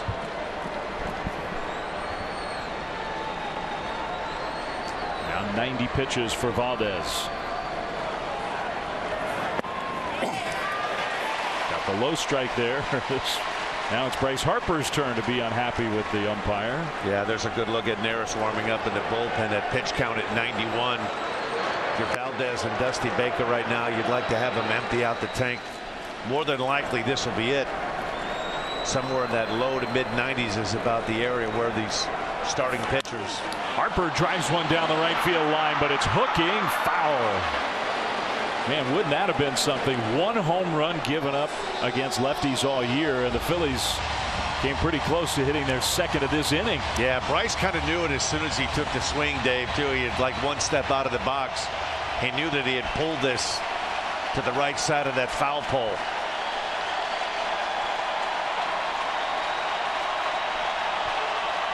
Harper strikes out swinging. Curveball got him.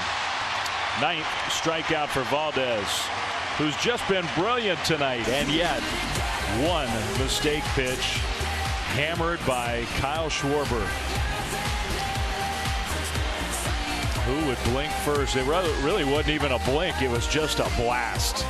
Kyle Schwarber with a beautiful swing to put the Phillies ahead, trying to stay alive in Game 6. I don't play football, but I touch down everywhere.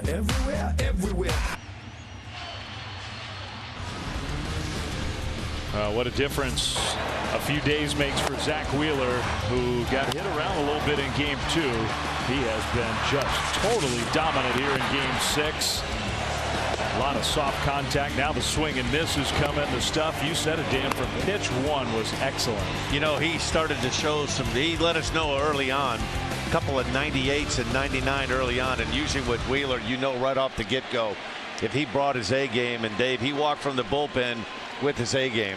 And now he's got a lead. The first run of the game is across. We go to the bottom of the 6th. It's the 9-1-2 hitters coming up for the Astros. 1-0 Phillies, who need to win to keep this series going. That one comes inside to Maldonado. Ball 1. Now the Phillies bullpen is going to get going, even though Wheeler's only thrown now 64 pitches in the game.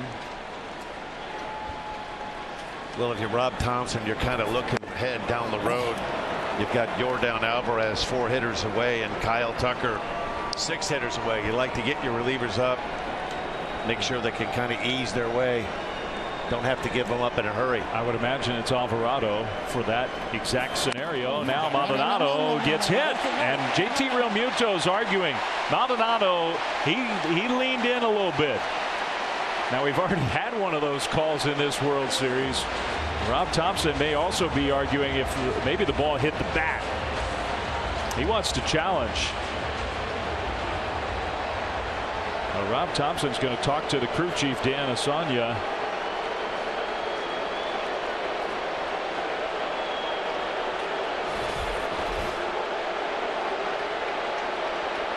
It didn't hit the bat. It definitely hit his elbow guard.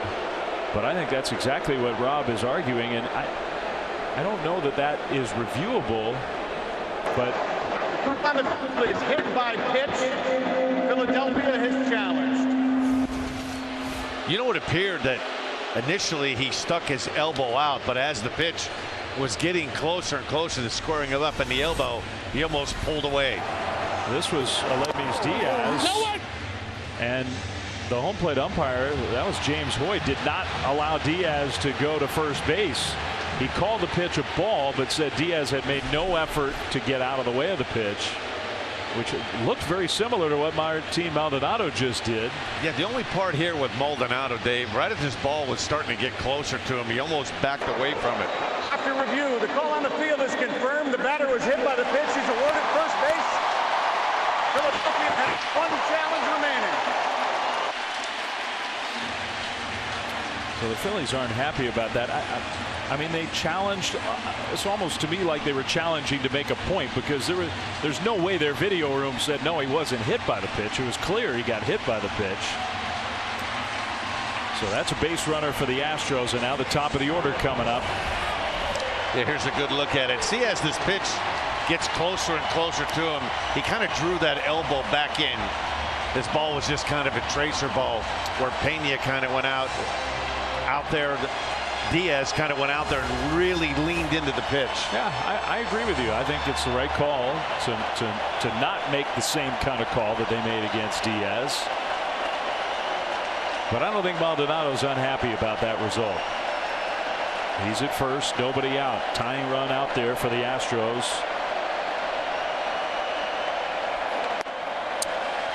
Ball one. Yeah, Wheeler's had his way with Altuve. 2 at-bats, 2 strikeouts. Really dominated him in the last at-bat. Nothing but fastballs.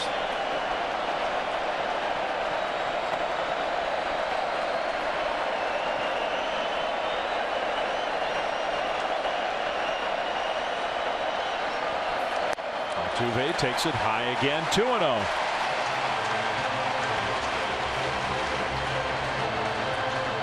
He's not an easy guy to walk. He's not an easy guy either to have hit into a double play, because he runs so well. And with his swing, he's almost swinging as soon as he makes contact out of the box. You're almost going to have a direct ground ball right to Sosa at shortstop. Wheeler's 2-0. Altuve, ground ball. One hop to third. Boom to second one. Segura not in time. It just wasn't hit hard enough with his speed to turn 2. Boy, a terrific throw from Segura at second base. One of those slower developing ground balls. It wasn't hit hard. It was jammed. Bohm does a good job. It was hit softly. Plays it on the first hop and delivered a strike. Terrific throw from Segura to make it even as close as it was. He's got a shortstop arm playing second base. Well, watch this Bohm here. He gets rid of it quick too, and he throws a strike to Segura. Not even close. Altuve, he's already selling it before he even hit the bag. And one thing that does for the Astros, huge upgrade in speed on the bases, even with one out. Pena, who's been the best hitter for the Astros in this World Series. Tying run aboard. And they will pay attention to Altuve. And it's just, JT Realmuto has been so good behind the plate. You just wonder in the middle of the order now whether the Astros are willing to risk it. It's such a weapon to have if you're Rob Thompson, controlling the running game.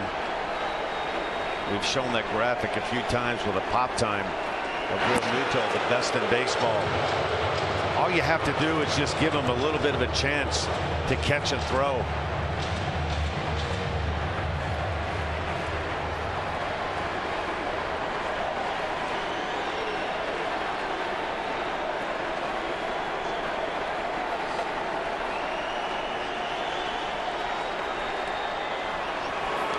Yeah, just outside, ball one. You know, one thing we noticed watching those replays of the hit by pitch, look how far away Maldonado was his previous time up. He is way closer. I think that was by design.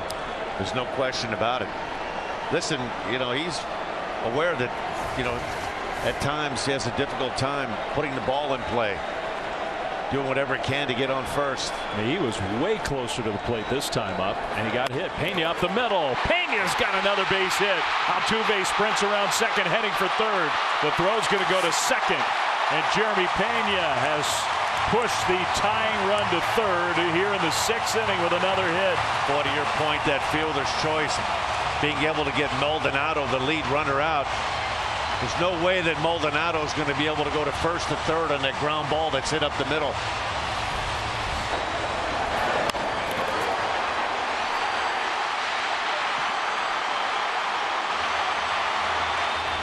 So Pena, another hit. The speed of Altuve. The Astros are set up to tie the game, and the Phillies manager's coming out. You got the power lefty in the bullpen, Alvarado, and I think he's making the move.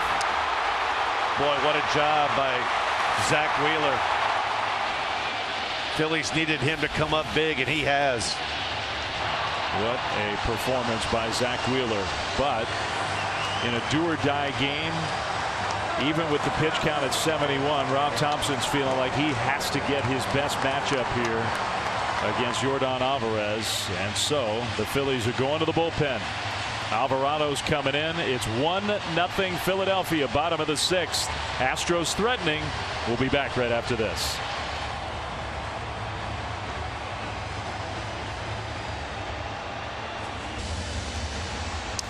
Well, the Phillies, despite the dominance of Zach Wheeler, playing matchups here in a do-or-die game. It's the 6th inning, 1st and 3rd, 1 out.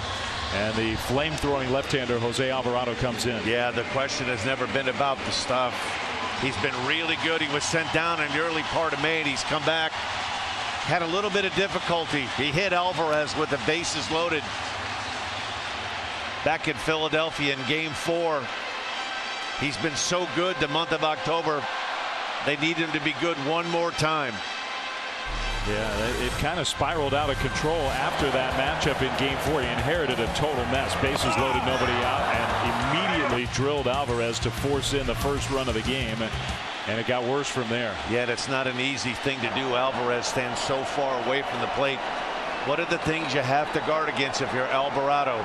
It seems to me at times Alvarez starts to look for that ball inside, so he's going to throw that two-seamer and run it in. He's going to have to run it in off the plate. All right, here we go. Tying run at third, 1 out. Go ahead run at first with speed. Pena. Alvarado, his first pitch of Game 6. And it's yanked foul. And that's exactly what you were talking about. Yeah, he really likes that ball in. Listen, he knows he can't handle everything from Alvarado. But one of the things when Alvarado's throwing the ball well, he'll like to run that two-seamer in.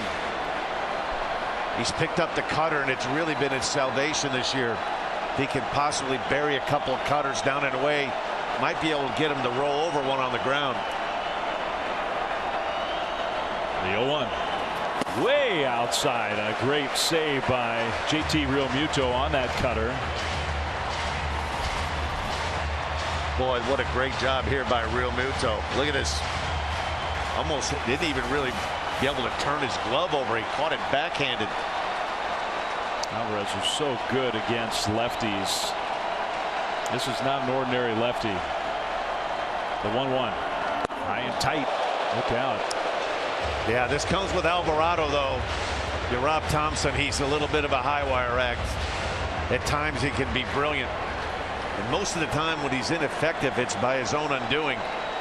For as hard as he throws, he has such good movement. At times he has a difficult time throwing strikes. Phillies lead by a run. Best chance for the Astros right here, right now. 2-1. Alvarez to deep center field.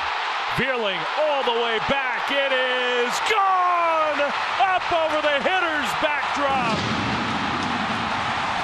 A monstrous home run from Yordan Alvarez to put the Astros ahead 3-1.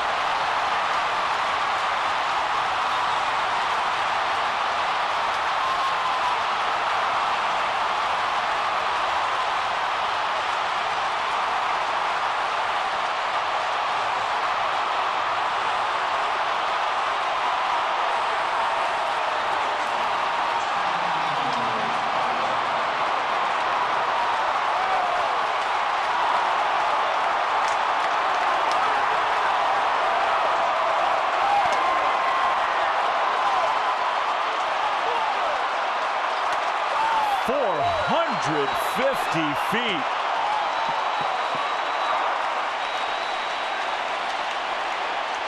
Wow. You know, a lot like that series, Yordan Alvarez hit the home run off of Robbie Ray. He's looking for a fastball, something middle in. One thing about Alvarez, he doesn't really have good command of that breaking ball. If you're Alvarez, you're looking for one pitch. He got it and didn't miss it. Another look, Realmuto sitting in. Pretty much center cut, middle.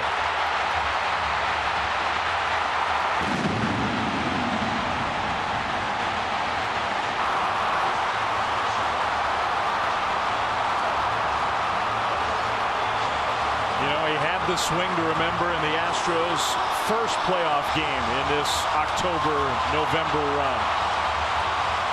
And now the Astros fans are hoping that that'll be the swing to remember in their last game to cap off a title. Wow, was that a big fly or what? Massive power. Bregman takes way outside. And it's ball 3. And if you're Rob Thompson right now, you might have to get somebody up in that bullpen. Normally when Alvarado doesn't have it, he's not one of the guys that can normally make some adjustments on the fly. 3 batter minimum, though. He's going to have to face one more, which will be Tucker.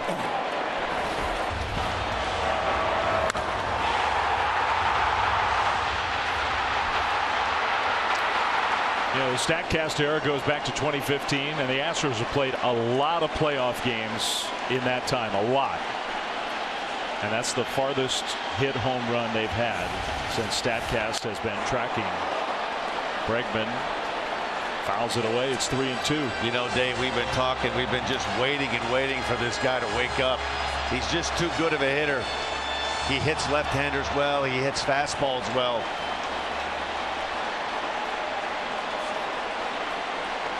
Schwarber hit the home run in the top of this 6th inning. Yordan Alvarez, a 3-run shot here in the bottom half.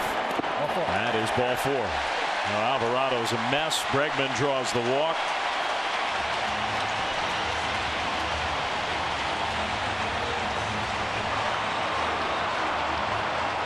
And up comes Kyle Tucker. If the Astros go on to win this World Series, Alvarado against Alvarez in a lot of ways is going to define the World Series. Yeah, it really is. And this Phillies bullpen that really has been so good most of the postseason, but in a couple of high leverage spots, Alvarado just has not come through. And if you're Rob Thompson, you had the ideal setup. You've got the left-on-left matchup. You've got a guy in Yordan who had been struggling a little bit. But when you get predictable and you're not able to land a breaking ball, and a guy like Alvarez can sit on one pitch, when you don't have fear of the breaking ball,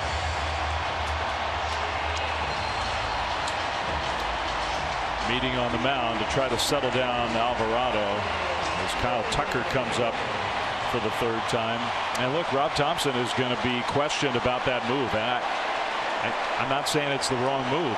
3rd time through, get the lefty against left, get your power guy out there. But he took out a starter who was dominating this game and had thrown 70 pitches. Yeah, he had gotten Yordan to pop up a couple of times, once the left field and once the shortstop. And this one in the dirt, kicks away from Realmuto. Alvarado's just coming apart now. A wild pitch moves Bregman into scoring position.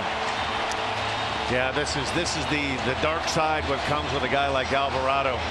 He was sent down to the minor leagues in May, Dave, because of stuff like this, and most of the time, as we touched on earlier, it's a lot of it his own undoing, just the inability to be able to command the strike zone. If you don't have fastball command, it's a tough world to be consistent in the big leagues, particularly if you can't land a breaking ball behind in the count. The worst possible timing for a meltdown. Tucker yanks it foul. Tucker had a huge swing against Alvarado in that big rally in Game 4, where the Astros, I mean, that was the key game in a lot of ways. Houston gave up the split here at home, went back to Philly, got blown out in Game 3, Phillies at that point were still undefeated at home in the playoffs. And the rally against this guy in Game 4 turned the whole thing around.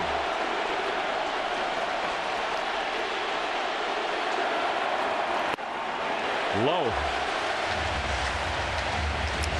Yeah, it's a tough one to watch if you're Zach Wheeler. You think, hey, what could have been? He was so brilliant for 5 innings. Started out really a hit by pitch with Maldonado to start this 6th inning off. And that play is going to be dissected. Did Maldonado try to get out of the way? Was that the right call? Because that is the play that started it. Ultimately, Maldonado, we showed you how much closer he got to the plate in that second trip up. Ultimately, Maldonado, it's almost like he pulled a fast one on the Phillies. Yeah, and like the entire postseason, the guy that's done so much damage, Jeremy Pena, with the base hit that gets through the middle, all of a sudden it's 1st and 3rd. He's been in all the action. When they needed him to come up big, he's come up big. In the middle of everything. 3-1 now to Tucker. Pulled foul, 3-2. There's Martin Maldonado. We got word today before the game. Now, we have not heard it officially from anybody but with the Astros, but that Maldonado might have some sort of fracture in his left hand and playing through it here in this World Series.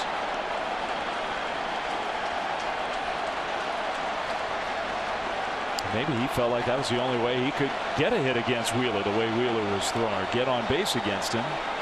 3-2. Tucker fouls it back. Can't imagine if it's that left hand, that would be his glove hand. Oh, can you imagine catching Verlander and Abreu and Framber with all the velo? Everybody. Right? This entire, there isn't a soft tosser within 100 miles of the Houston Astros. And maybe we'll get a little more word on that after the game. But if that's true, what a gutsy performance by Maldonado to hang in there. Astros have gone ahead 3-1. The 3-2 pitch from Alvarado. Another ball pulled foul.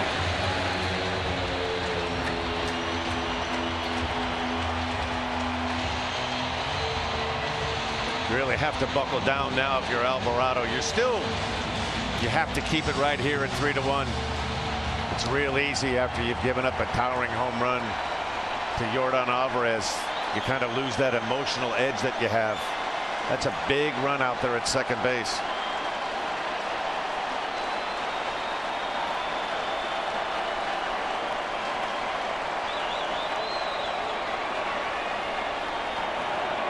Tucker strikes out swinging.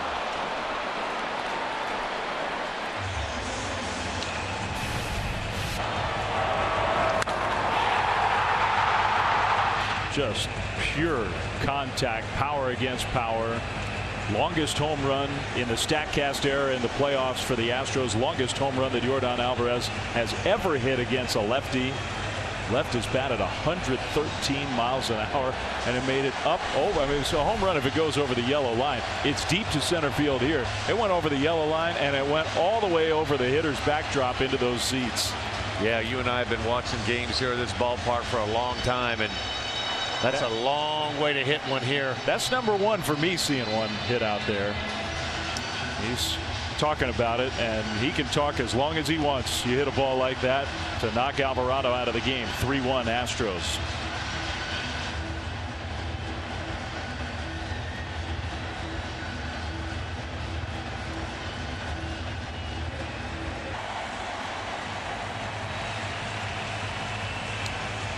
Sir Anthony Dominguez now takes over. The lead is gone. It's 3-1 Astros. Jose Alvarado gives up the 3-run homer plus a walk and a wild pitch. He did strike out Kyle Tucker. Bregman at second with 2 down. 3-1 Houston, bottom 6. Vasquez takes way outside ball 1. Boy, in a game with so many twists and turns, Phillies looked like they had a shot maybe to get to Framber Valdez in the second inning. He was able to pitch out of trouble, and Zach Wheeler really threw 5. Completely handcuffed the Astros. A hit by pitch to Martin Maldonado, and then Pena with that big single to set the stage. And It's a lonely life as a reliever when things don't go well. You sit and you wait all day. You're thinking about all kinds of different scenarios with runners on, what you're going to throw. You sit around all afternoon thinking about Kyle Tucker and Alvarado, what you did last time, what you want to do, how you want to execute. It can be a cruel world being a reliever. Nobody was more important to the Phillies bullpen turnaround than that guy. One of the main reasons the Phillies made it to playoff baseball. They got their bullpen sorted out, but in the very biggest moment of the year, he got beat. 2-2 from Dominguez, who came on a couple nights ago after not having pitched in a bunch of days, and Sir Anthony Dominguez was not sharp.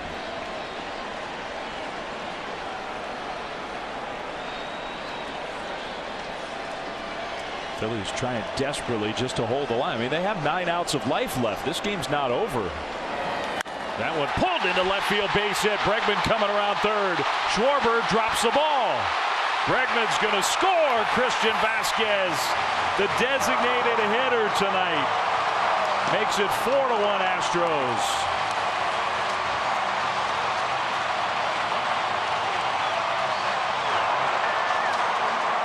Big 2-out base hit by Vasquez to drive in Bregman. You almost get the feeling that 4th run there is going to make it awfully tough for the Phillies. Very well rested bullpen for the Astros. They've gotten some opportunities they've cashed in. One of the things that Vasquez brings to the party, he can swing it. He'll be a free agent. It hasn't been an easy time of it. Was traded over here at the trade deadline, a guy that's a free agent to beat. He's missed out on a lot of playing time because Maldonado catches so many of the games. And isn't it funny how the only reason he's the DH is because Gurriel gets hurt. You add the 3rd catcher. Dusty feels comfortable enough to make his 2nd catcher the designated hitter. And he comes up with a huge hit. And you're right, that one makes it a whole lot tougher. And that's the walk and the wild pitch that turned into that 4th run. I don't believe that the bobble was going to matter by Schwarber. Bregman was going to, I think Bregman was going to score. No, with 2 outs too, he's off to the races. He's going to have no chance to throw Bregman out.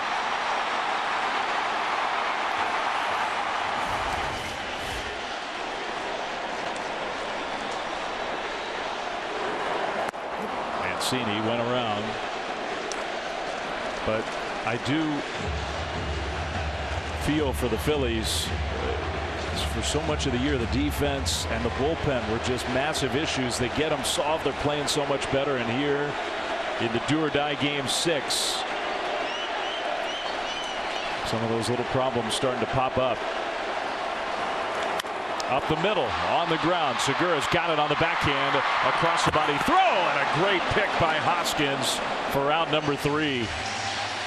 But the Astros down 1-0 off the mat. Yordan Alvarez with one of the great swings in the history of this franchise. A massive, monstrous home run. That put the Phillies behind 3-1, and then the Astros added another one after that. So we go to the 7th. 9 outs away, the Astros from a ring. They lead 4-1.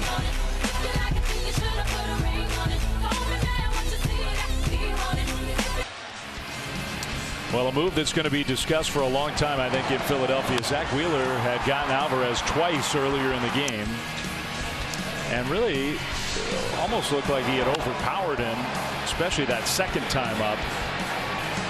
Yeah, and David, I think you're dead on. He did overpower. He overpowered this entire lineup.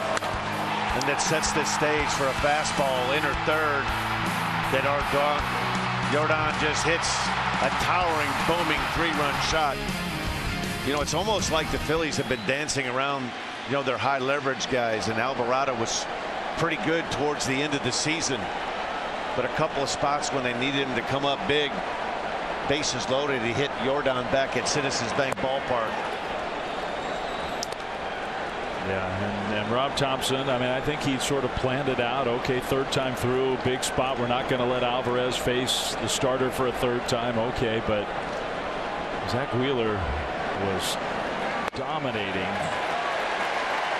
There's a strike for the former Philly, Hector Neris, to Nick Castellanos. Phillies still have life. This is the 7th inning, not the 9th inning. You don't have to get it all back at one time. But the Astros are 9 outs away from their franchise's 2nd World Series championship.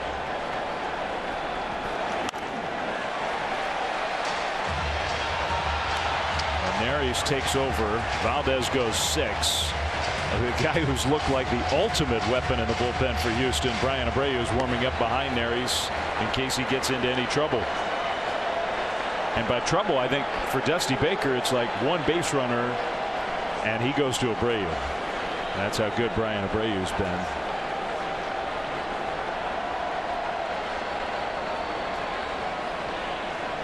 Castellanos waiting for the 1-2 pitch.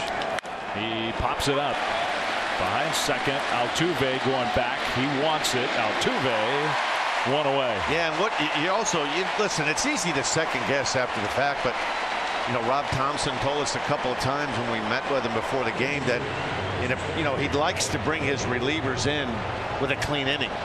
He doesn't like to bring them in with runners on, and there are 2 times in this series with the bases loaded back at Citizens Bank Park to face Alvarez, and then in the spot there, 1st and 3rd. You know, we get in such baseball in 2022 where such a, hey, push these buttons, we're going to bring a reliever in, that there's no guarantee that the guys you're bringing in that they're going to have 1, 2, 3 innings. And the more you run guys out 2, 3 days in a row, and the more teams see a guy 3 or 4 times in a 5 or a 6 game series. Strike 1 to Alec Bohm. And I think the one a few nights ago, it obviously did not work well.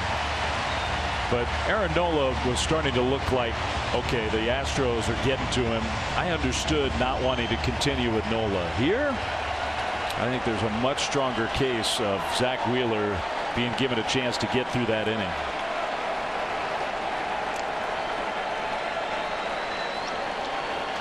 Oh-2 to Bohm. He was 1 for 2, one of 2 Phillies hits. Bohm strikes out swinging. And Hector Neris, a former Philly, has been so good with this Astros bullpen. One of the things they do that sometimes doesn't happen with the Phillies, they're loaded with some high octane, and they're loaded with guys that don't walk a lot of people. Neris is known for that big time split finger. His fastball usage has gone up since he's put on an Astro uni, and his velo has gone up a couple of ticks too. He's not just 92 to 93, he's 95 to 97. 2 down for Gene Segura. And it's not just that he's a former Philly. He had never played anywhere else. He'd had 7 big league seasons wearing that Phillies uniform before this year. Segura waves and misses at the 95-mile-an-hour fastball. You just kind of wonder, Dave, after that solo home run with the Phillies, they had such an emotional, it just felt like things are good. You almost get the feeling like the last couple at bats that they kind of know that they're up against it now. And you just, when you have had such an up and down season with your bullpen, it's just so taxing on your team mentally. You get the lead, you take the lead in the 6th inning, you've got a guy in Wheeler who's been pitching so well, and one swing of the bat, it just, everything changes. Hector Neris dominant here in this top of the 7th. 2 outs, nobody on, and a no ball 2 strike count. Time running out on the Phillies. 0-2. Got him. He threw the splitter, and Hector Neris against his old team.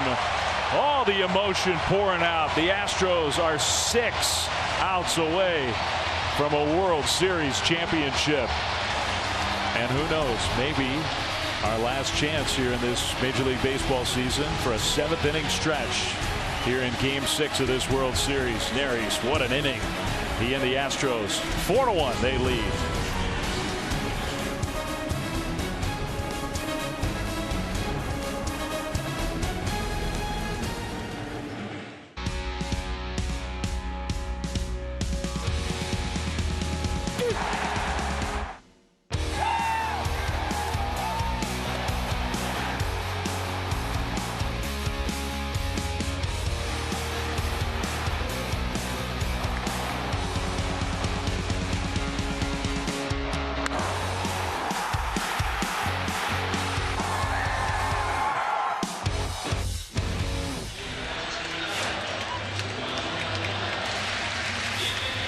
Well, here we are deep in the heart of Texas, and the celebration you can sense is starting.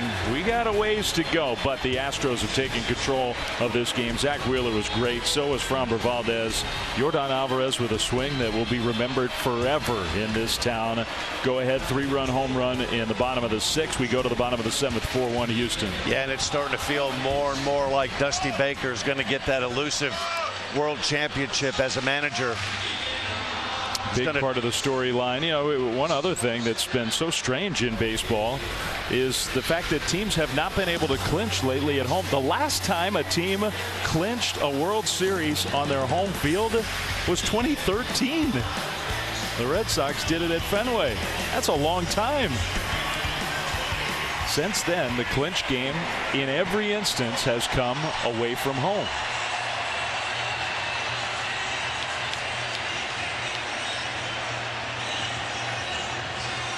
Astros fans sensing, especially considering the power of their bullpen. The Astros bullpen has been so good that they could taste the World Series title now. Zach Eflin takes over for the 10th time in these playoffs against McCormick, and then Maldonado, and then Altuve, bottom 7. Well, you couldn't be more well positioned if you're the Astros right now. Neris with a perfect 1, 2, 3, 7th inning. You've got your high leverage guys ready, available. Abreu was warming up. More than likely we'll see him in the 8th, setting things up for Presley in the 9th. Well, Dusty Baker, Dusty is so cool. He's the coolest guy in baseball, but the butterflies have to be churning. Have to be. I know he's seen a lot. He's seen just about everything this game has to offer, highs and lows. But Dusty is one of the greatest managers in the history of the sport. He's got more wins than anybody in history without a World Series title. He's about to take himself off that list if the Astros can finish this one off. You know, it's funny how this series goes. Go back to game 1 and game 2. You know, a lot of the writers questioning his usage. Did he go to the bullpen? Did he not go early enough? Did he leave Verlander out there too long?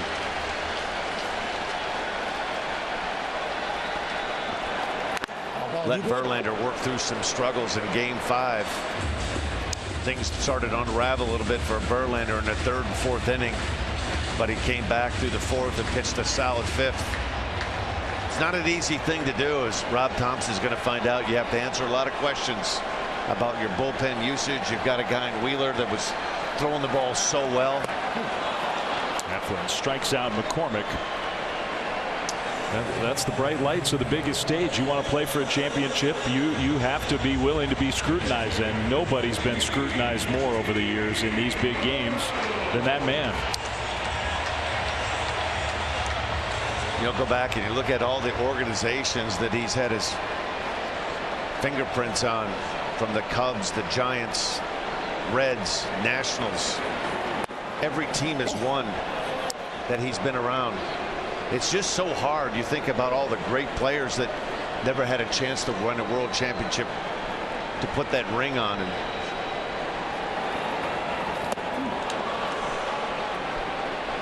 And I think more importantly, Dave, for the Astros fans, you go back to 2017, you almost get the feeling like they feel like they would be vindicated. Not only the Astros, but their fan base. They were, you know, labeled the cheaters with the trash can gate. And, you know, was that world championship, was it authentic? You know, the Yankees, the Dodgers, they felt like maybe they had one, you know, pulled over on them. And I think if the Astros can hang on and get 6 more outs, maybe it will quiet some of that 2017 storm. How could it not, right? Maldonado's not quite as close to the plate in this. Funny how that works in this plate appearance. He flies one to left. Schwarber will make the catch on the move. 2 down. Maldonado picked the perfect time to snuggle in a little closer. That's a play that'll be remembered forever around here. I mean, no question that was intentional.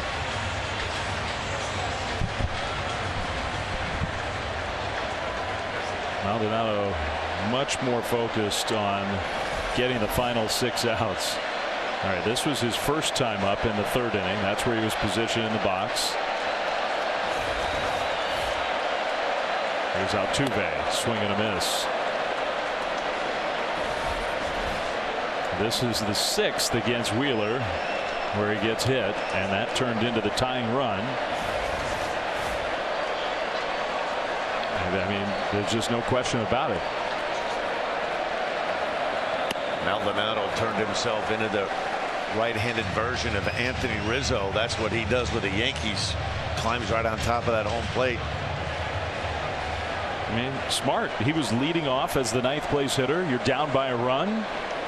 You're not swinging the bat well. You're hurt. Curveball for ball 2 to Altuve. And then I think it's worth mentioning again, the guy who's on deck, Jeremy Pena, with another huge hit before maybe the ultimate moment, but to fuel that rally and get the runner to 3rd and force the pitching change. Rob Thompson made the move after that base hit. Might not have made the move had Pena made an out. It's going to be very difficult if this holds up and the Astros can get 6 more outs. World Series MVP. To me, it's going to boil down to Framber Valdez and Pena at shortstop.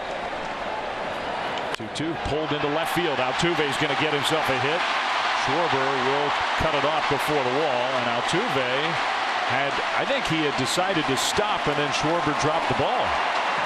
Man, Altuve, I don't know if Altuve hurt himself or what. I was sure he was going to go for second. I guess he's all right.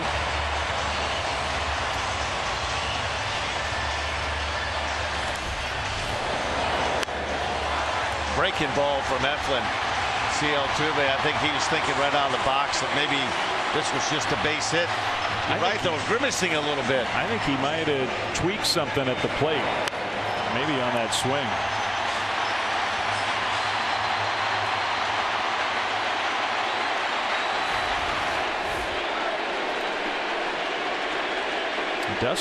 Dusty's he noticed too, and he wants everybody to keep an eye. I think Altuve waved him back like, I'm not going anywhere. I'm all right. He's like, are you kidding me? We've got 6 outs to get. I want to be out in the field potentially for that 27th out. Strike 1 to Pena. And definitely not right, though. Not 100%.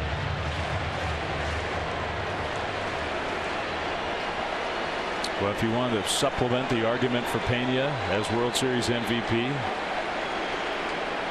the first rookie with 10 hits in a World Series since World War II. 0-2 to Pena. And they haven't been inconsequential. I'll just bet every hit he's had in this World Series has been in the middle of a rally. Go back to the League Championship Series.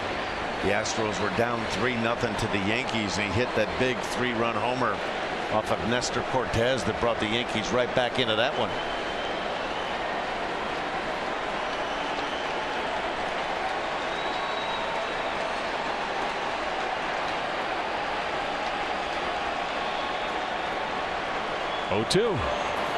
Got him with the curveball.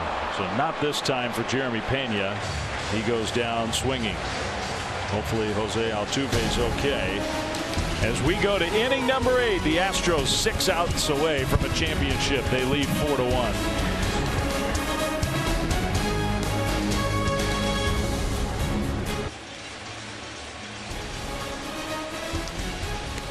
Well, the city of Houston may be about to erupt. Game 6 here of this 2022 World Series, the 118th World Series, and the Astros are 6 outs away from a championship. They lead 4-1. They were down 1-0 after Kyle Schwarber blasted a home run in the top of the 6th, but the Astros did some blasting off of their own in the bottom half. And now they give the ball to a guy who has just turned into the ultimate weapon in their bullpen. Look at those playoff numbers. How about that ERA? He doesn't have one. 4 walks, 18 strikeouts.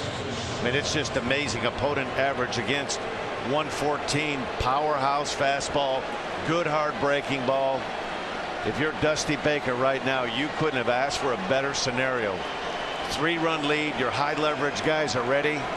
All you have to do is open up the barn door and let him out. You figure the plan is Abreu in the 8th, Ryan Presley to try to close it out in the 9th inning. Bryson Stott, the pinch hitter for Matt Vierling. Strike 1.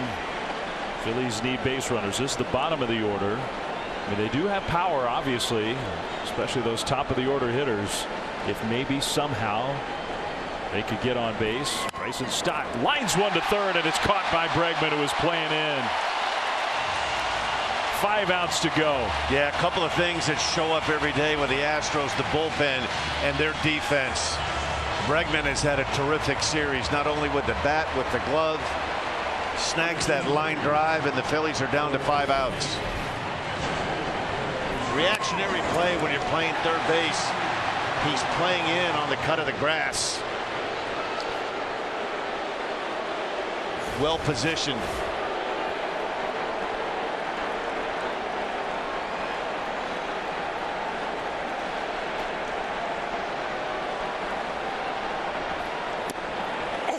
That's a strike to Brandon Marsh. He's hitting for Sosa. Well, we watched Maldonado find a way, somehow, some way to get on base. I'm not suggesting Brandon Marsh dive into one here, but that's what started the rally for Houston. 99 miles an hour, yeah. Ball 1. You know, this Phillies team has showed so much fight all season long. It took them really to the last week of the season. Here they clinched with less than a week to go in Houston.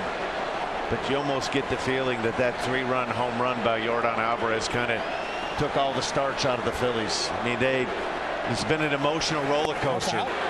Schwarber hits the solo homer in the top of the 6th. You're thinking the hope is alive. In the bullpen, which has had so many struggles, they seem like they had ironed that out as the season went on. But once again tonight, it disappoints and lets down, and you kind of get the feeling right now that the Phillies, they just don't know if they have any KO punches left. Marsh to right center field. Big part of the ballpark. Tucker 2 down in the 8th. I mean, Philadelphia, it's a city of Rocky. It's the city of getting up off the mat. But that Alvarez swing is feeling more and more like a knockout blow. Kyle Schwarber, this is exactly how the Astros want to face him. He has had the best at bats of the series for the Phillies. Another home run tonight, but with a 3-run lead, you face him with nobody on. Well, he's had a tremendous series, and he's come up in some big spots. Took Justin Verlander deep, hit the big home run tonight. Just a big time player. 6 playoff home runs, 3 of them here in the World Series. And he swings over top that tight, hard slider. Strike 1.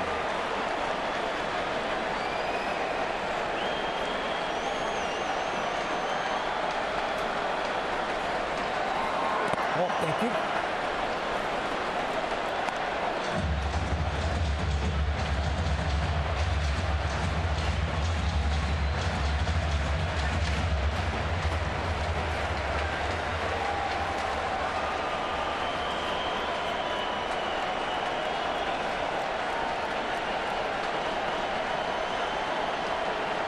Abreu's 1-1. Foul back.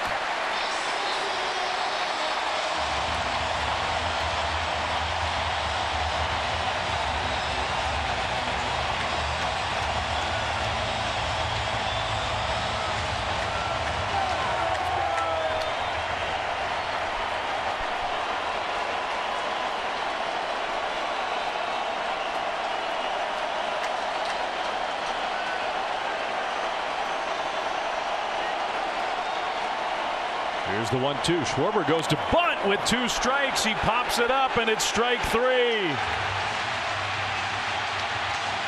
And the Phillies are retired in the 8th inning. Try to take advantage of Bregman playing way off the line. Just trying to get it on the ground. Unfortunately, he pops it up. And the Phillies are running out of time now. Emblematic of that right there. That's how good Brian Abreu is. You got the guy who's been the Phillies' best trying to bunt with 2 strikes. It did not work. We'll go to the bottom of the 8th. 4-1 Houston.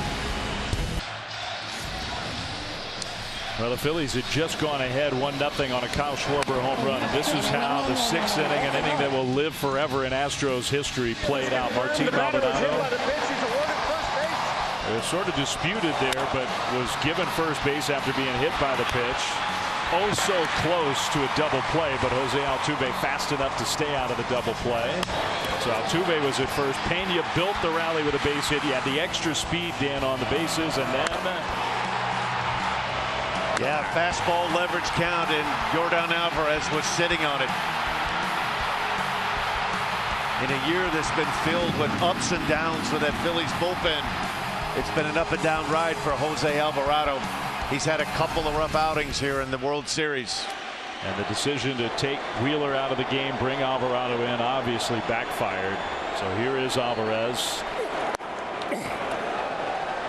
Phillies with Marsh staying in center field after he pinch hit. Stott remains in the game to play shortstop. David Robertson out of the bullpen for Philadelphia, trying to give the Phillies some kind of chance in the 9th. Curveball didn't even come close. It's 1-1. And during this bottom of the 8th inning, Ryan Presley is going to start to get ready in the Astros pen. David Robertson's had a nice postseason for the most part for the Phillies. He really has. He's gotten some big outs. He's been the one guy that's been able to handle Yordan. He struck him out a couple of times. Pulled on the ground, foul. 1-2. You know, that's one of those games, if you're Jose Alvarado, you go back and you play things over and over again. Was it the pitch? Should have been a breaking ball. Was it a fastball? Should I have thrown something different? So many things go through your mind, but you have to make the right decision at that point. Curveball struck out Alvarez. Yeah, that's the curve. He struck him out 3 times in this World Series on that same pitch. Amazing. That curveball down and in.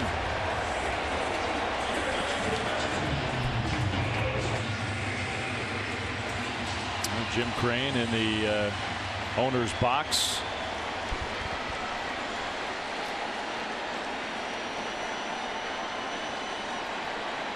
Hopefully not starting to celebrate just yet. Hopefully just thanking people for being with him tonight. I assume that's what he's doing. Alex Bregman fouls one straight back.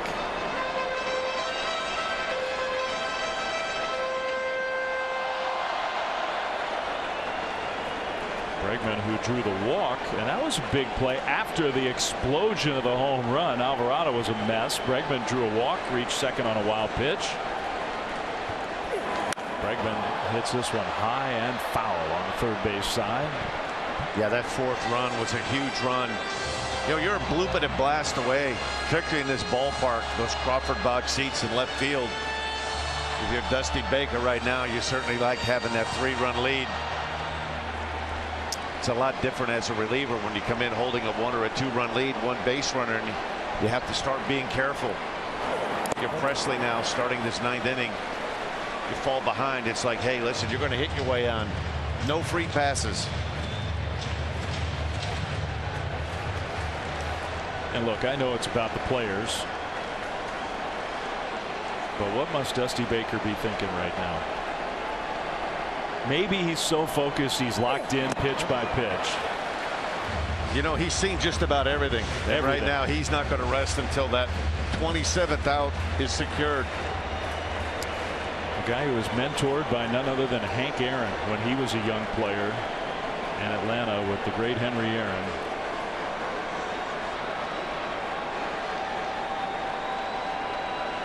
Two. That's a ball. Dusty played the Braves in the World Series last year, and Hank was still with us. He said, you know, Hank and I are as close as 2 people can be, but Braves are Hank's team. And even though Henry Aaron died this year, Dusty, before Game 1 of this World Series, said, I think this time Hank's pulling for me. There he is. Take a good look at him with that toothpick. He's working that toothpick where those wristbands that he's so well known for. Players love him. Told us before the game he moves around on the bench. Sometimes he'll stand around that stairwell. There's a good look at the wristbands. Bregman pulls that one into left field. So Alex Bregman gets himself a one-out hit. Schwarber's throw to second, the tag, and he is safe. Got his hand in on the bag. Really good job by Bregman. He was thinking too as soon as he hit this ball. He hit it a little bit off the end of the bat. Breaking ball, you see he hits it off the end of the bat. As he gets to first base, he takes a quick peek. Philadelphia has challenged. Head first slide to the inside part of the bag. Phillies are going to challenge. I don't blame them. What do you have to lose at this point? Yeah, pretty good throw here by Schwarber. There was a moment where it's possible Bregman's hand came up off the bag, even if he got there first. I don't know. That glove might have touched that finger, maybe, before he even got there. Maybe.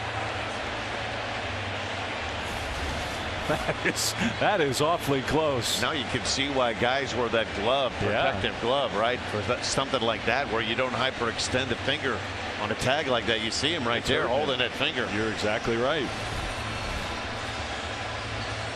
See, he goes in head first. Segura places that tag. Did he get the finger before any other part of the hand got to the base? Maybe. I think he did, by like a fraction of an inch. I think Bregman's out.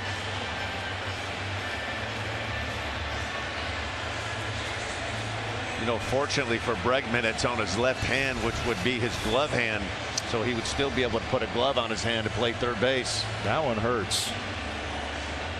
And you're right. If this game somehow got away from the Astros, and that could be the type of thing that could compromise him. If we had a game 7, the Astros sure hope we won't. Replay umpires Chad Fairchild and Carlos Torres. They've been the replay umpires this whole series. I think that glove is starting to bend the finger back just before the left pinky touches second base. I mean, incredible how close that is. But I think he's out.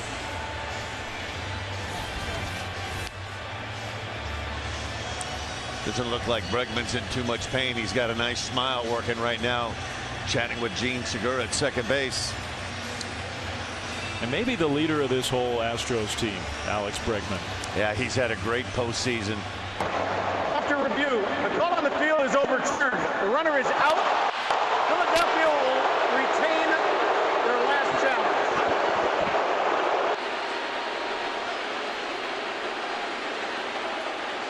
Call goes against Dusty. Time for him to move. He's going to have to find another lucky spot somewhere down that dugout. And kudos to Kyle Schwarber. Talk about him. He's had some increased playing time in left field. With Bryce Harper having that injury to his elbow, he's had to do primarily all the DHing, and Castellanos and Schwarber have played a lot more in right and left field than the Phillies probably drew up when the season started.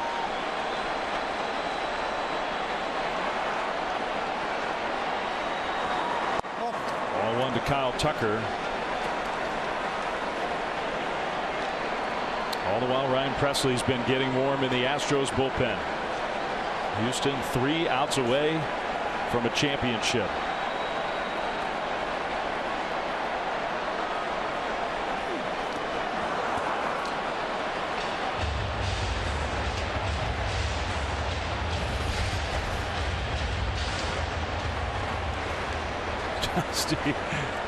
Dusty was not happy with the call. David Robertson was very happy with the play by Kyle Schwarber.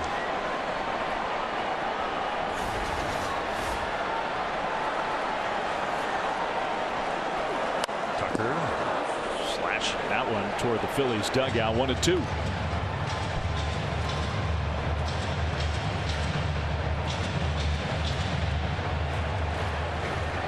Still got a grimace on his face. That's definitely not feeling 100%.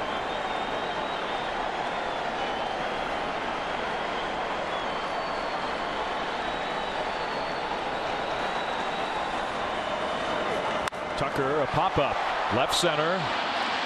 Schwarber makes a call and the catch. So here we go. 3 outs of life left in the season for the Philadelphia Phillies. 3 outs away from a championship for the Houston Astros. On to the 9th here in Houston.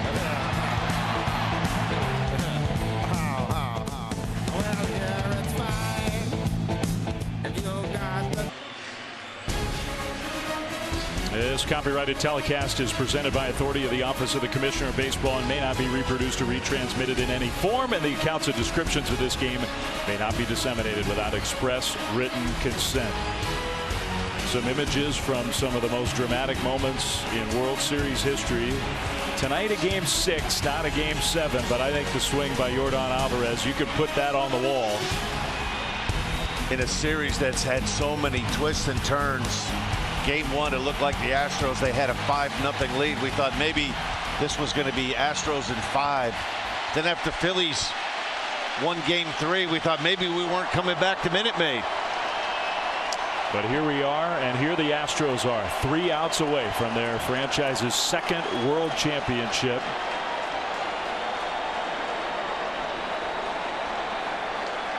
Rhys Hoskins, JT Realmuto, Bryce Harper fitting at the heart of the order against Ryan Presley, and now they need another pitch com. Now that's something we haven't said in the history of the World Series. Imagine Dusty Baker sitting in that dugout right now going, wait a minute, I've been waiting all this time now and technology's failing me now, right? Need to get 3 outs.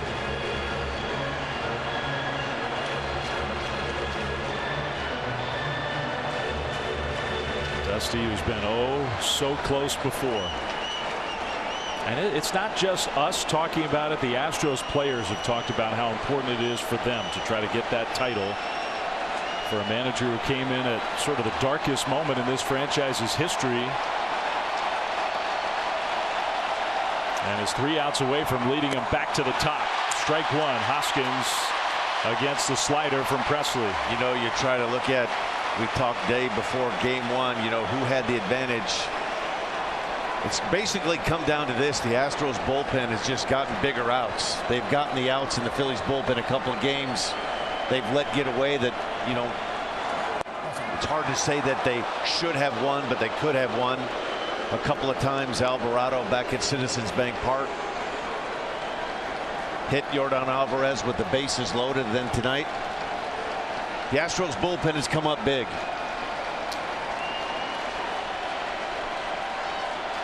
One and one.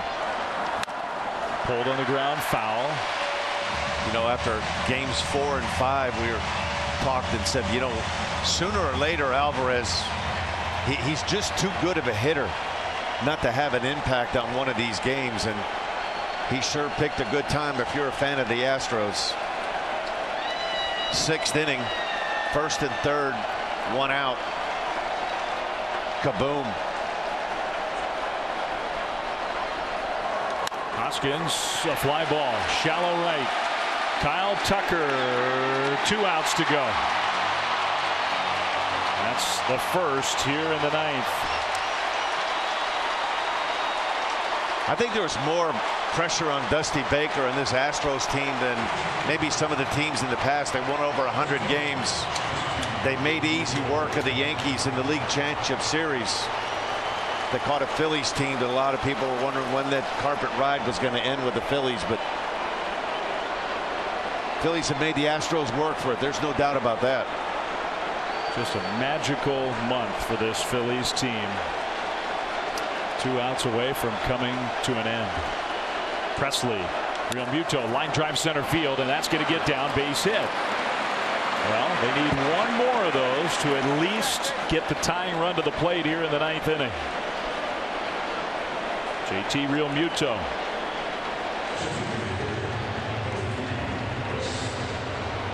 And Bryce Harper will come up. Harper faced Presley in game 5 and got hit by a pitch. He's had a great playoffs, his first World Series. hasn't been quite as spectacular. Certainly some moments to remember.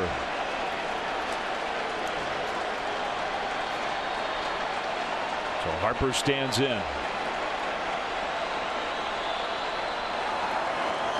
He swings at the first pitch and pops it up. Yordan Alvarez waiting for it to come down, and it's out, number 2. Harper gone on 1 pitch, and the Astros are 1 out away. Really good job by Presley coming in, throwing strikes. Challenges Harper with a first pitch fastball, and he pops him up to Yordan and left. Dusty Baker 1 out away. It's up to Nick Castellanos to keep the season going for the Phillies.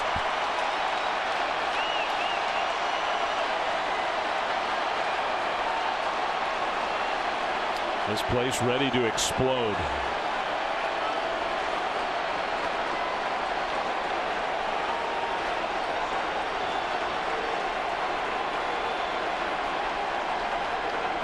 Realmuto runs. Castellanos. Is it playable? Tucker coming in. Kyle Tucker's going to get there. Make the catch! The Houston Astros are the 2022 World Series champions. And look where they all went in the dugout. The players on the field celebrating in the dugout. There's one guy who's getting all the hugs.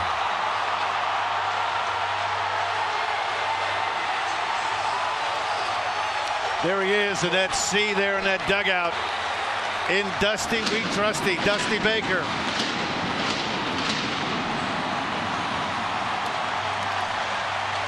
The second World Series title in Astros history. One that for all these players, coaches, front office members, they feel is a validating championship. And the magical run for the Phillies has come to an end. There he is.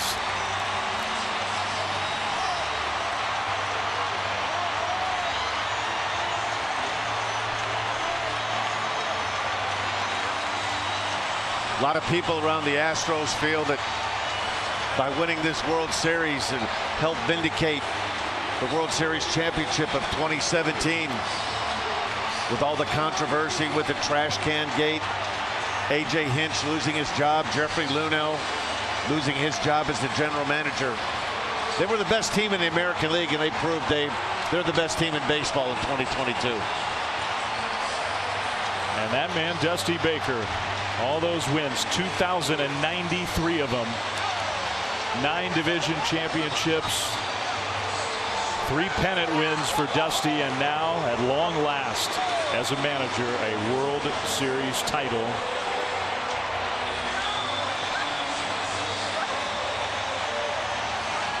Tell me what, we talk a lot about that big swing from Yordan Alvarez, but kudos. Frember Valdez was brilliant himself. 6 innings of 1-run baseball, 2 walks, 9 strikeouts. Went toe-to-toe. He and Zach Wheeler put on a pitching display for 6 innings. For most of these players, they were not here in 2017. There are only 5 holdovers from that championship team to this one. The Astros celebrate, and I hope that Dusty celebrates forever and ever. Look at that, Justin Verlander. You know, there was a call. We had a chance to meet with Dusty in the managers meeting this afternoon, Dave, around 4:15, and there was just a calm over Dusty. A little bit more businesslike than he had been through the first 5 games. Usually when we walk in and we sit down, he's ready to crack some jokes, but he was a little bit more serious this afternoon.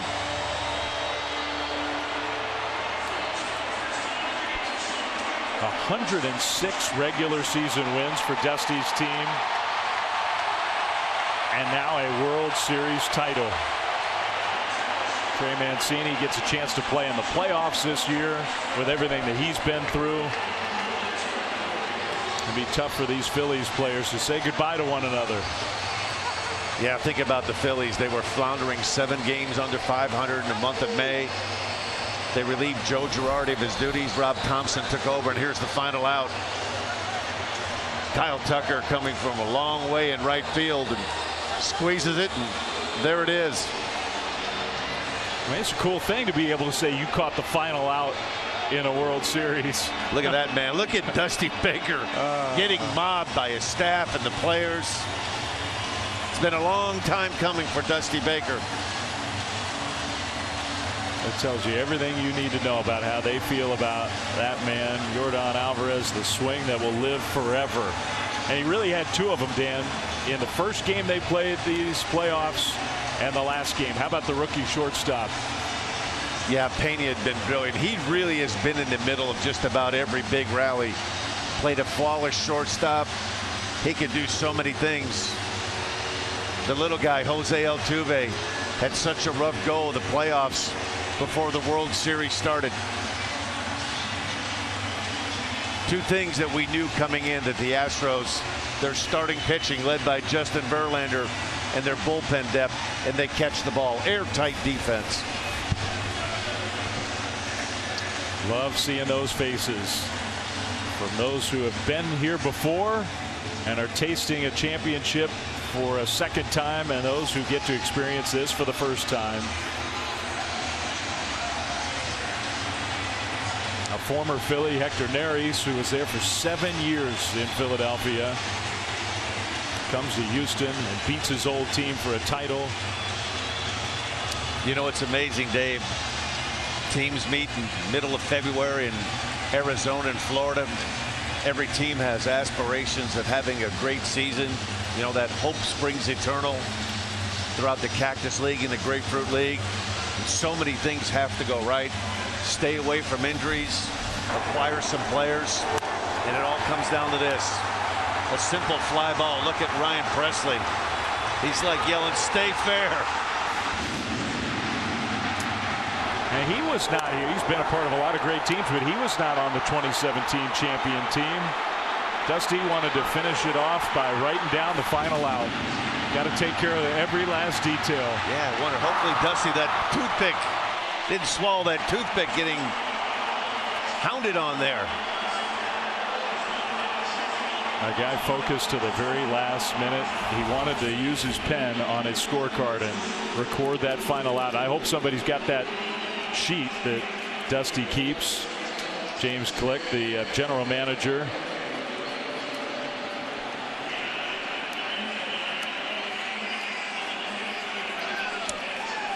That's the trophy. You meet in spring training. That's what everybody wants to hoist.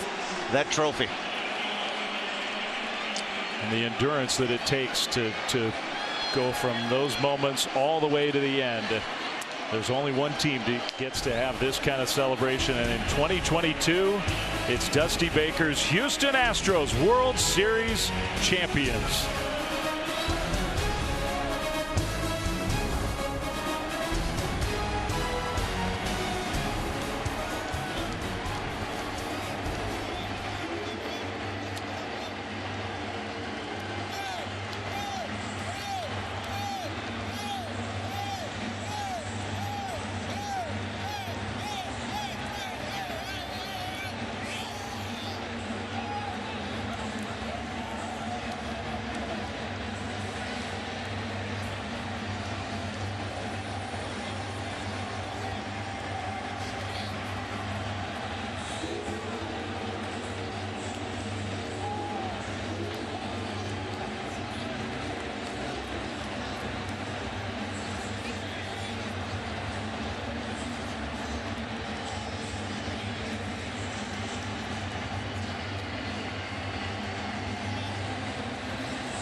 Dave Flemming, Dan Plesac back here in Houston. Astros just finished off their second World Championship.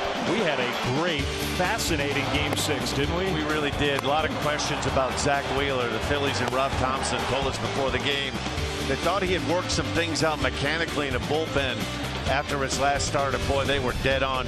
He came out firing bullets, as did Framber Valdez. Vila was up 96-97. Tremendous curveball. Like he was in Game 2. He showed up big when the Astros needed him most. 9 strikeouts. Then they turned it over to that powerhouse bullpen, and it boiled down really to the 6th inning. And Kyle Schwarber, momentarily at Broad Street in Philadelphia, they were thinking, hey, maybe we have a Game 7. I think you're absolutely right. It felt that way, the way Zach Wheeler was pitching, and then this happened.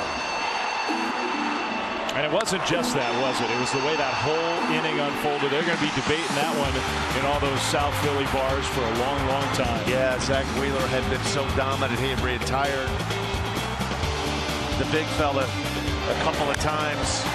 And then this 2-out base hit to score Alec Bregman to make it 4-1. You just had a feeling after the Jordan home run, it just seemed like it kind of took the life out of the Phillies. And it's easy to understand why. Then you got to face the litany of their relievers, and it was an overmatch. It really was. Hector Neris, a former Philly, came in, pitched a scoreless inning, handed it over to Abreu, handed over to Cressy, the closer, and there it is. 3 words. In Dusty, we trusty. There it is.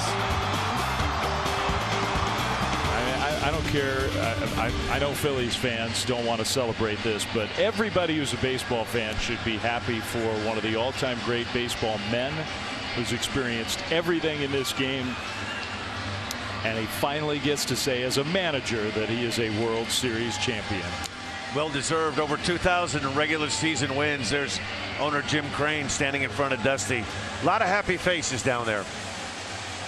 The commissioner also on the stage. So we're close now to the championship trophy presentation and the awarding of the MVP of this World Series. We're going to let you listen into Fox's coverage as soon as they're ready to go down there.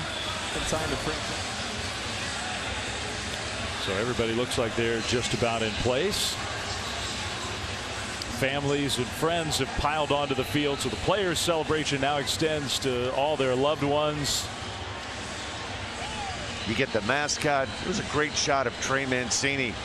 Jose Altuve, there he is, the little stick of dynamite. A lot of things went right for the Astros, but Dusty told us before the game it wasn't easy this year. All right, we're ready to go. Let's go down on the field. Here with Commissioner Rob Manfred. Minute Maid Park. Can you hear me? Try one more time. Minute Maid Park. Can you hear us? There we go.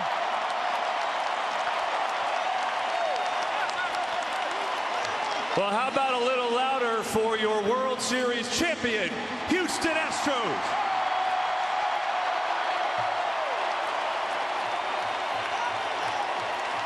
All right, let's hand out the trophy, right? We got the owner, Jim Crane of the Astros, James Click, the general manager. The manager, Dusty Baker, is here.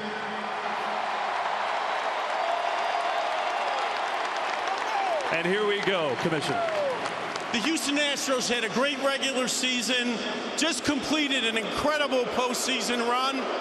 They gave the fans here in Houston the very best that baseball has to offer. It's now my honor and pleasure to give the Commissioner's Trophy to Jim Crane, the owner of the 2022 World Series champion, Houston Astros.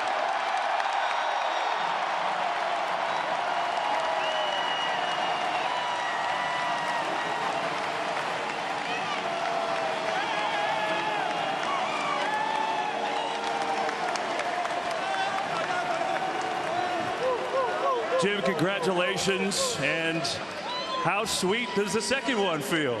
Well, it's great, but Houston, we did it again. Without you, we're not here.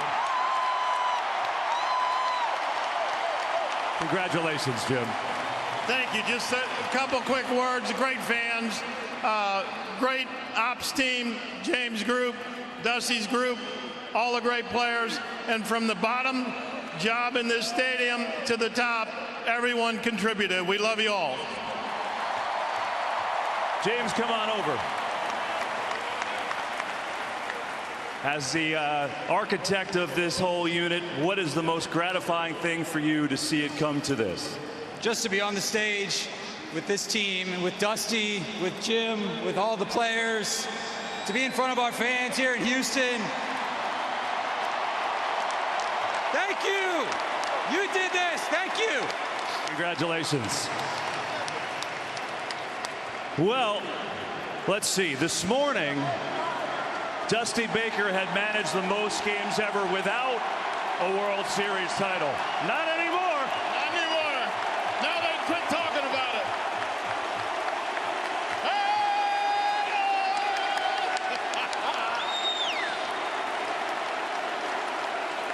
Has it hit you yet? You got mobbed in the dugout after it was over. You had to hold on to the fence so you didn't topple over. Yeah. Has it hit you yet, Dusty? Oh, it hit me all right.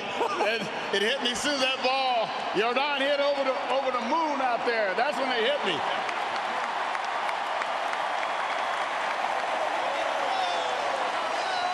What has been the most enjoyable thing about this whole run for you? Well, now that hadn't sunk in yet, to tell you the truth. But, you know, how about them Astros?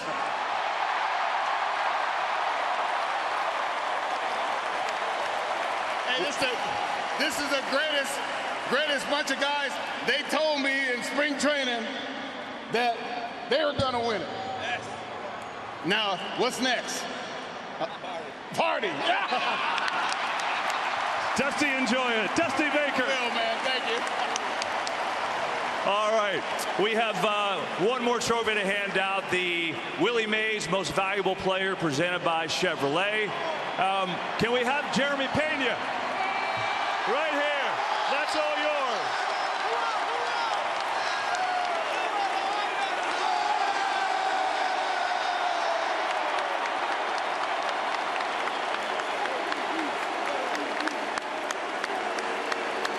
What is it like to win the World Series? I mean, this is what we dream about. Houston, we love y'all. Let's go.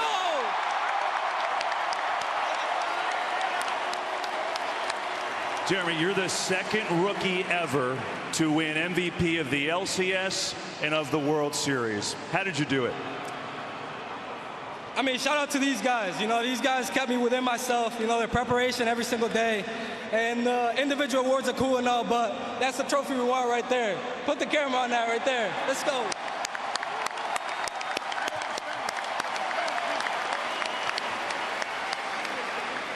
Un saludo para mi gente latina. Lo queremos,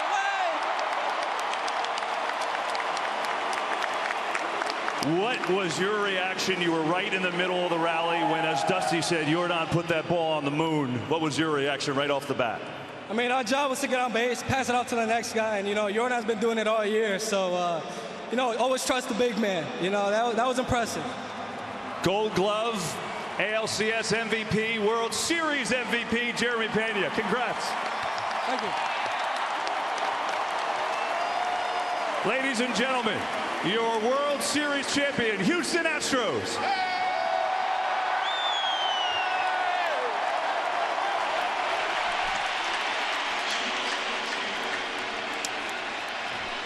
What a scene down there. And great job by Kevin Burkhardt, as always, hosting that ceremony.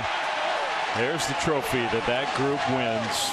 And you and I should spend a minute talking about the rookie. Livan Hernandez, the last rookie to be voted as the World Series MVP. That was a long time ago. Who would have ever thought that Carlos Correa leaves one of the bedrocks of this franchise? They turned the job over to a player who had never played a game in the big leagues. And here we are 7 months later. He's the LCS MVP and the World Series MVP. You know, Dusty Baker told us before game one that this guy was a legit player, and he had come a long way since opening day, made the team. His first big league game was opening day. You touched on it. They lose a guy like Correa via free agency. They plug in a shortstop, a young guy, a rookie. But I tell you what, this team, they were a good team all season long, and Alex Bregman struggled last year during the World Series in the postseason, and he was back to himself, and it was just a little bit too much Yordan Alvarez, a little bit too much Astros starting pitching and bullpen. And we thought that the Astros would have an edge when it came to bullpen. And you know, it boiled down to a couple of games that the Phillies feel like they could have won, but they didn't win. The Astros made pitches when they did. They had to.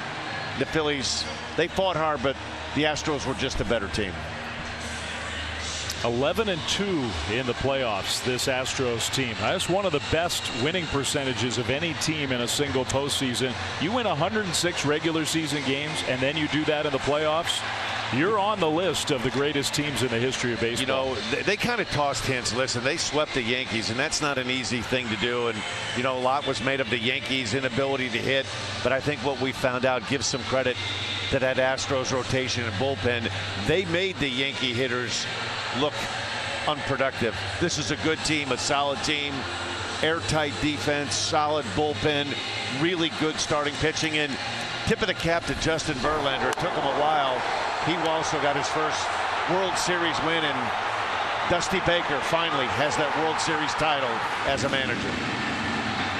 Hang on to that toothpick, Dusty. Oh my goodness. That's what it's all about.